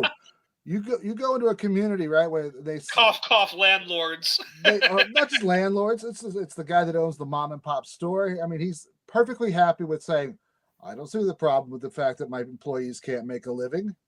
You ever the one thing I really liked about Hill Street Blues back in the day is the way they showed small business owners as gun-toting whack jobs ready to become violent vigilantes at any moment. That's pretty true. I know. I mean, that was a really good the when they talk about the Decker Avenue Mutual Protection Society. I mean, I was reading an article recently, and it was like they had polled them, and every one of these small business owners said they did not want to see health care for their employees. They did not want to see anything that increased their expenses. They did not want to see private, personal time. They thought that overtime was ridiculous. There's so many people who think that they don't have enough employees. They shouldn't have to pay overtime. Right. That only employers with so many or more employees should have to pay overtime. Oh yeah. Oh Lord, we have so many enemies. So many enemies from within. Here's a true story. Here's a true story. I've been working on saving this green space in my hometown, and a lot of them are Democrats. One of them owns a store, and this lady got a job from a bigger company in town, and the guy was absolutely irate. He said, you know what? I rent her a place, and she went off and got a job that's like $70K. Now I'm going to raise her rent. I'll fix that problem. I was like, wow. I was like, you just proved the article I read. You're like everything in there. Yeah, actually, what one of my favorite topics that I always like to return to is the problem with my own social class, which is the middle class. And every now and then I'm always listening to my working class Marxist friends bitterly talking about how much they hate the middle class and the bourgeoisie. And I always go, whoa, calm down. These are actually the kind of people that you need to convert. But at the same time, the more I think about there's a Trotsky quote that I think everybody needs to spend more time on, where Trotsky says, while technically speaking, the petty bourgeoisie should be on our side, they will be the absolute last people to join the revolution. They will only join the revolution when they are absolutely sure that we will win. And then when we win, they will say they were always on our side in order to try to get the most advantage. That literally sounds exactly like the Phil Osh song, Love Me, I'm a Liberal. And that's the whole thing. If you look at everything Trotsky says about the petty bourgeoisie, regardless of what you can criticize Trotsky himself for, everything Trotsky says about the petty bourgeoisie is borne out by the career of Stalin. Mm-hmm.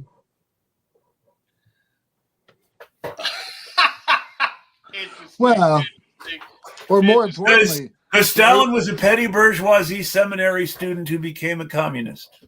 Well, I would say even you go just a couple generations back, the 1848, 1849 revolutions, every one of them they were like, yeah, they were these total petty bourgeois revolutions that ended up selling out to the King of Prussia as soon as he could guarantee them a unified Germany. That's right. And more voting rights. Right? Marx's history of those revolutions, the only time is, number one, it's the only time he ever says anything good about Bakunin, because he talks about how Bakunin actually fought in the revolutions instead of just talking about shit. Well, but he makes a big deal about how Bakunin actually fought in the revolution. I know. Which is so interesting to me, because Marx is writing about it, but not fighting. Well, his father wouldn't let him. Oh, you I know. know. And he asked Dad, can I go fight in the revolution? Oh, no. But I'll get you a printing press. You'll be fine. Hey, but his coverage of the revolution was really good. It was good. Horace Greeley made him the European correspondent for the New York Tribune, and a whole bunch of people who helped abolish slavery and pass civil rights for black people came to the United States because the German Revolution failed. That's right. That's why Missouri didn't go to the Confederacies, because they moved. A lot of those German immigrants moved there. What's his a guy named, what was his name? Oh yes, Franz Seigel. Wonderful man. Beautiful stories about him. Also Karl Schurz, he was another good guy. There were some other Germans who were more liberals and weren't as cool. But Franz Seigel and Karl Schurz were these guys who were music teachers in Germany who became soldiers during the German Revolution and then came to the U.S. and became immigrant leaders in the German community. And as a result, were able to make the Republican Party, which had a lot of German Protestant members, really, really radical on these economic and racial issues that these German Marxists and anarchists had absorbed while they were fighting in the revolution. And while they got a bad reputation because they were always fighting under worse generals who were losing battles, Seigel's soldiers were actually very proud of fighting for him. The German soldier with saying sort of dismissively, "I fights mit Seigel," was like a stereotype in the army. They were very, very, very, very. And while he lost a lot of battles, he was the guy whose division was always covering the retreats and making the last attack of the battle. It's very interesting. And so he gets this bad reputation from being part of all these losing battles, but his soldiers are doing all these important and brave things, and he would have gotten so much credit if he had just served under Grant or Sherman instead. Mm-hmm. But is there any way to reconcile the fact that you can come from a middle class background? It could be an affluent middle class background or one that pays you just enough that you have a fairly nice house.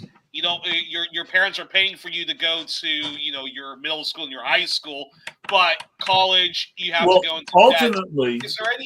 Is there any way to get those middle class folks who quickly become precarious middle class and then later the working class as they're bouncing from? We have to be able to a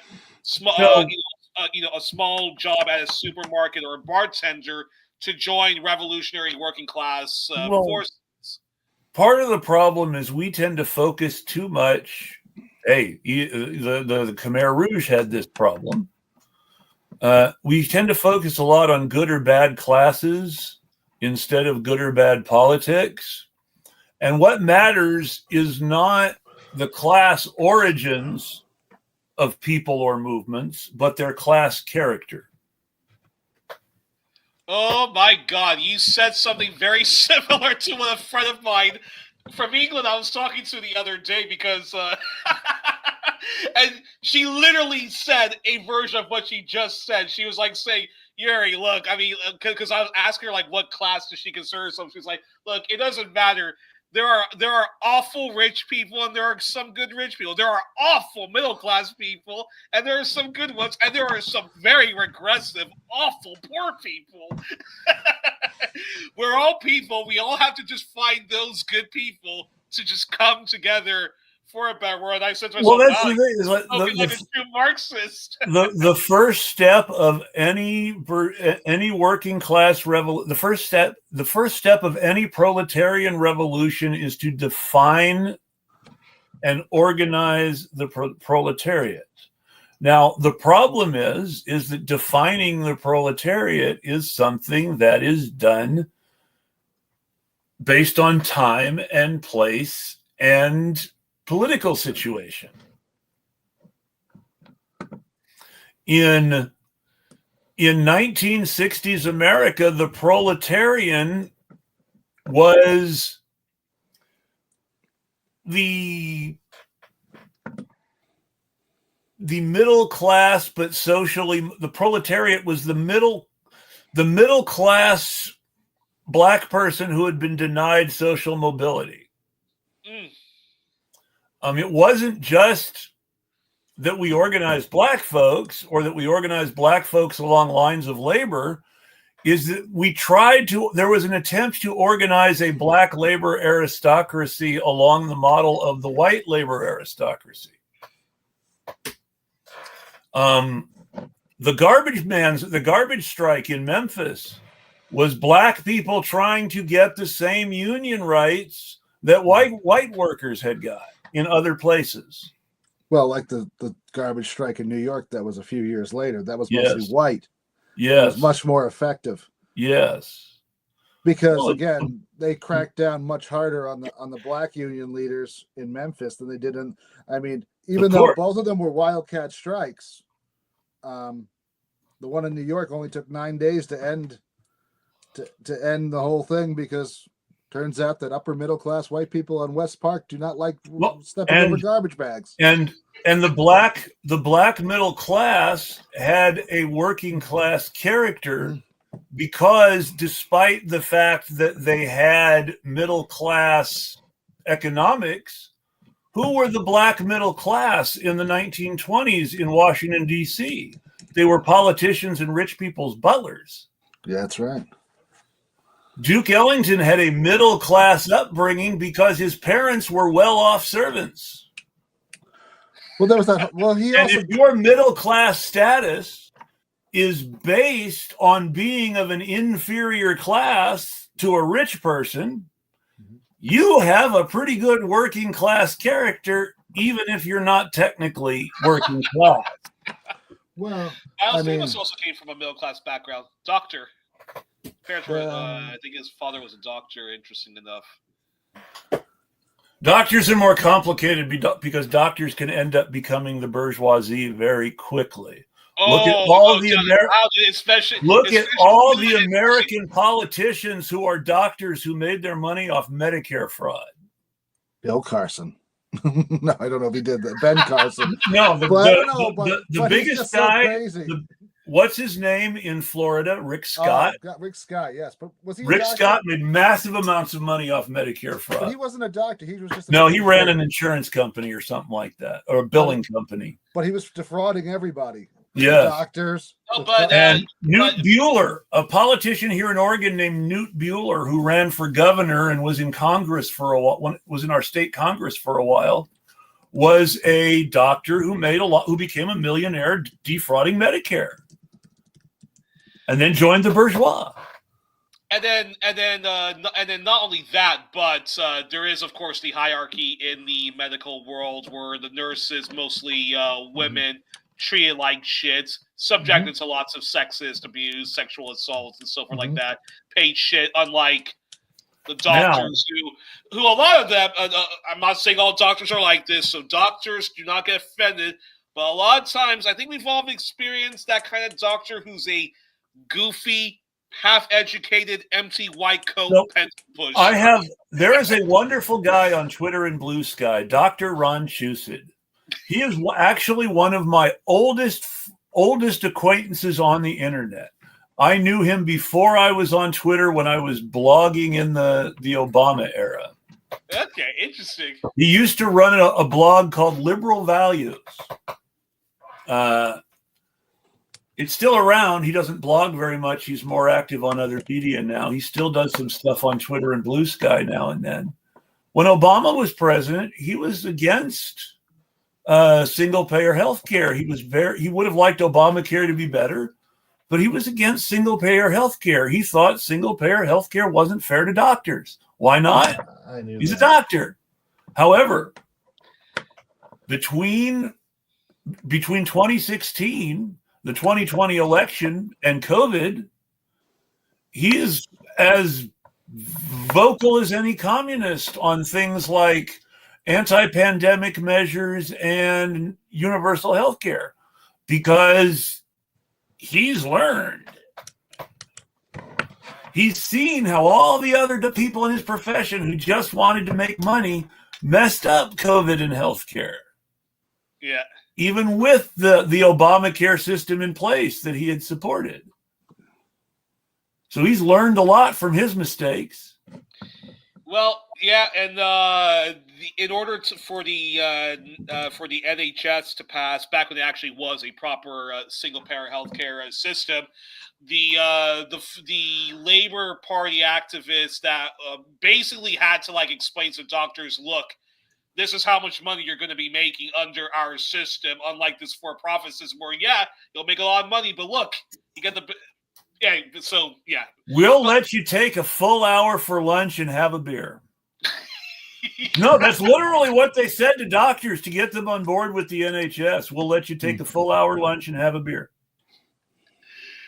The beer is important. Although I don't know if I want to go to the doctor after he's had too many. Exactly. I mean, I came in for a spleen operation and I lost my appendix. There are a lot. Well, I mean, one of the, on the one hand, I understand that reaction, but on the other hand, it's actually tremendously important to understand that that's one of the reasons the NHS passed, because the Attlee Labor Party understood that doctors were workers. That's right. And that nationalizing healthcare would mean doctors' recreation needed to be taken care of. Oh, I agree with it. But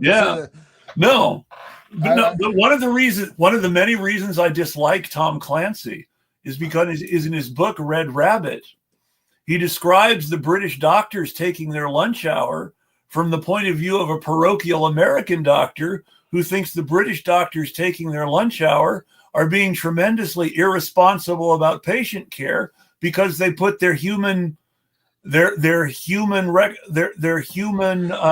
reconstructive work as doctors equally important. And so she's quietly having this nervous breakdown because her colleagues take a lunch break. I've never read too much Tom Clancy. Yeah, Tom Clancy Tom Clancy, who writes very good, very entertaining thrillers, is one of the reasons people got so far-righted. There's a huge one nation conservatism tone through everything.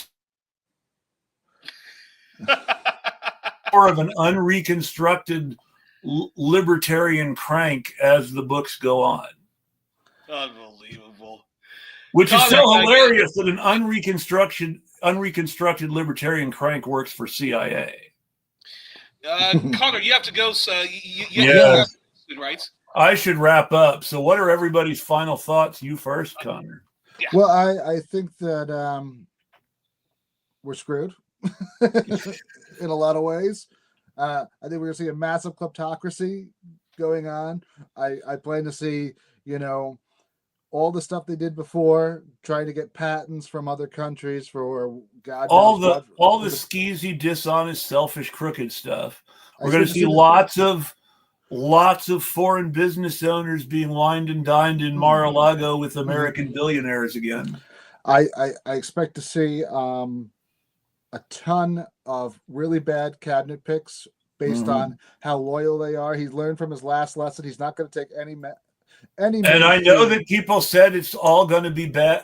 This is still the question. Will they block Pompeo? I don't think Pompeo has a snowball's chance of hell of getting in there. That's fair. We'll see what happens. And I think that we got 4 years of this. And the biggest thing, as you said, at the end, he's going to pardon himself because he's not going to be stupid enough to do anything. He wants to stay out of prison. I mean, his number one goal is just staying out of prison no matter what. And if that can't work for him, I could see him resigning and letting J.D. Vance. Yeah. Give him the pardons and a whole lot of money that somehow disappeared. Trump was joking about fleeing to Venezuela if he lost. Right. So he might actually go to Venezuela if he decides to leave J.D. Vance hanging. Well, yeah, I can see him doing that. I mean, Ivan Boesky, this would be ironic, Indeed, but Ivan Boesky, who was by no means a communist, went to Cuba to get away from Clinton's Justice Department. That's true. Got to go where there's no extradition, and besides, Switzerland's I've always kind of wondered if Asada and Ivan ever talk, and I don't think so. Well, you know, you're two expats. You don't have many options. You're both American. You're sitting there in the bar. You're both hiding from the Justice Department. You gotta share some tips on how to stay out of the radar, and you know, next thing you know, you're the having sad thing though is that none of Ivan Boesky's advice is useful for Asada because it all requires $1 billion. Well, maybe Asada needs a loan. Exactly. But that's what I see. I just see a massive kleptocracy. I see a massive kleptocracy. I want to go back to what Ethan said about mass deportation agenda, because we're going to see a third Red Scare, I think. I don't think he's going to go after the communists like that. I mean, they do. He's going to go after the Democrats and call them communists. But going after the Democrats and calling them communists is going to mean that there are going to be lots of people downstream who go after real communists too, such as they exist. Yeah. True, but I just don't see it as being that impressive anymore, because you know, it's kind of like the boy who cried wolf. You keep on using it, and people kind of get. I think everybody believes Biden is a communist now, so they haven't totally failed. But I think his better bet to really rile them up is to say that they're infiltrating from other countries, because that seems to get them. Well, that's, of course, what the Democrats are going to say. But when the Democrats say that they're infiltrating from Russia, they're really talking about communism, even though Russia isn't communist anymore. I like it when they slip up every once in a while, like the Soviet Union. It's like it's been for 30 years. Soviet Russia. Every now and then. Well, I mean, it's like you'll hear foreign policy people on these shows talk about Putin like it is still the USSR. Some even stupidly describe him as being neo-Stalinist and so forth, and it's just such a crock of shit. Putin is much more like non-dogmatic when it comes to politics. He can easily be swayed to like adopt lots of regressive left-wing stuff, and then easily be persuaded to adopt a lot of right-wing stuff. But I think going back to what you were saying about. Yeah, I think it's going to be a huge shit show. Tons of just like open like corruption, left, right, and censure. I'm going to repeat in terms of political repression. I do agree with Connor. There's going to be lots of that. Will it be in the? Well, I mean, Trump will definitely be saying lots of words like we have to go after cultural Marxists. I think he'll definitely be. Using that, you'll probably hear like some stuff. Well, every bad thing they say about Democrats is gonna have a communist or socialist tag on it, or George Soros. Well, I mean that's part of the whole thing. Well, that's when they want to go after Jews. They use the George Soros. I mean, everyone that's their. Oh, I'm not being anti-Semitic. But, you know, those are Soros people. I'm like, okay, that doesn't... You picked like the one Holocaust survivor with billions of dollars to point out as a bad guy. And, you know, I'm not a... Together, George... I'm not a fan of any billionaire. To fight against Palestine. That's where all of a sudden, like, you have Jewish... Zionists with Christian fascists, and then these like rabid anti-Semitic like assholes. Like I'm not 7 armies. You got to have the 7 armies out there to start Armageddon. I'm not 7 Nation Army. I'm not a fan of Soros. I'm not a fan of any billionaire. The Open Society Foundation, in many ways, is a libertarian project and not a left liberal project, let alone a leftist project. But that said, Soros seems to be one of the better and more consistent libertarians. He is very anti-Netanyahu. His family has made very anti-genocide noises, though they're not pro-Hamas, of course. Really? Oh yeah, Soros doesn't even really like the labor Zionists anymore. He thinks they're too tough on the Palestinians. Because all the anti-Palestinian stuff is totally at odds with his open society project. He wants the Palestinians to be included in his vision of libertarian capitalist paternalism. He does. So maybe there's some hope after all. I'll just say this as a final thing. I hope the following happens: that people continue to mobilize the way they're mobilizing now against injustice, whether it's in Palestine or anywhere else. So I hope folks continue to double down on that. That's positive double downing. It will be. Let's speak in 2 months' time. Only 2 months' time about how some of our lefty friends, anti-imperialist friends, how they're covering Trump. But and we'll see. I really hope people get their shit together and cover him the way they would Joe Biden or an Obama. Yeah, I really want to see whether some people will cover Trump the way they covered Biden. I'm curious. I admit I'm curious about that too. And then if they don't, then I think I have to concede what you're saying, that these people are libertarian to the core. And to quote a famous libertarian, Matt Stone of South Park, I hate liberals and conservatives, but I really, really hate liberals. Yeah, no, and that's really what it comes down to. Well, that's a great quote. I didn't know he said that. Yeah. Fucking libertarians. Oh yeah, the Stone and Parker are just terrible people. I mean, that's, and not even so much. Their libertarianism is just an aesthetic for their general scumbaggery. Yeah, I'm waiting for them to say that they've outsourced the animation to some sweatshop in like Bangladesh, because it was just too expensive to have. Too expensive to try to maintain that. Yeah, that's what I'm waiting for, and it's almost good. But who watches it anymore? Really, people who think Elon Musk is Tony Stark definitely do watch South Park, and Trump supporters definitely watch South Park. Animated alt-rights. Actually, they probably don't watch South Park. I think they're all busy watching the Jimmy Dore show, aren't they? Well, and that's really the thing, is that and Tucker.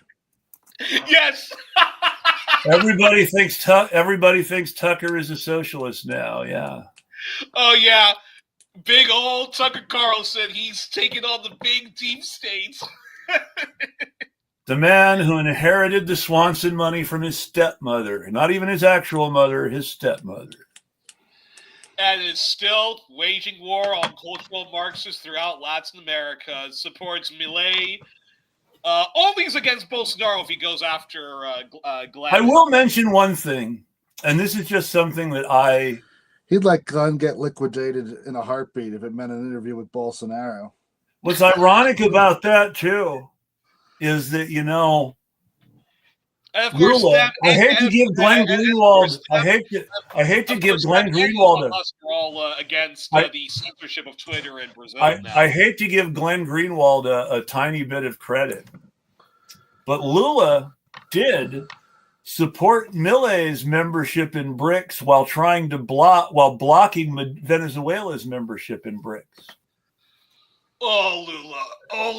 Which, Lula. I hate to give Glenn Greenwald credit for saying anything bad about anybody on the left, but Lula really did let down people who were thinking that he was going to change the geopolitics of Latin America. Well, Lula has I'll just say this about his foreign policy. He continues to make the same mistakes he made last time, which is if you just throw a Haiti or a Venezuela under the bus, or you play a little bit of footsie and shit talk Nicaragua, America will leave you alone. And he just hasn't learned his mistake from there. Yeah, as on the domestic front, why he doesn't go as left as people want, it's only because of the very, very powerful far right opposition.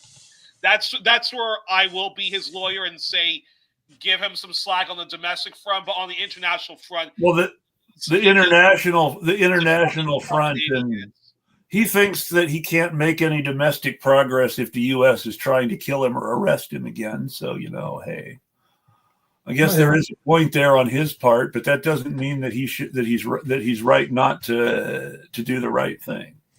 Exactly. Man, shame on you. Just doesn't want to be a martyr for his cause. This has been something. This is something that lots of people have in Israel have said on the labor side. Is that when asked about why they aren't tougher on the Israeli right, they've said stuff like, well, Yitzhak Rabin was a national hero and he got shot. I don't want to get shot. That's right. Fair point. And Yitzhak Rabin didn't even have the courage of his own convictions He to didn't. remove illegal settlements in any of the occupied territory. And yet he was killed by the Kahanists because of the things he said about illegal settlements. Christ. Well, folks, we're on the road to no. Well, Chris. Final one. What do you think?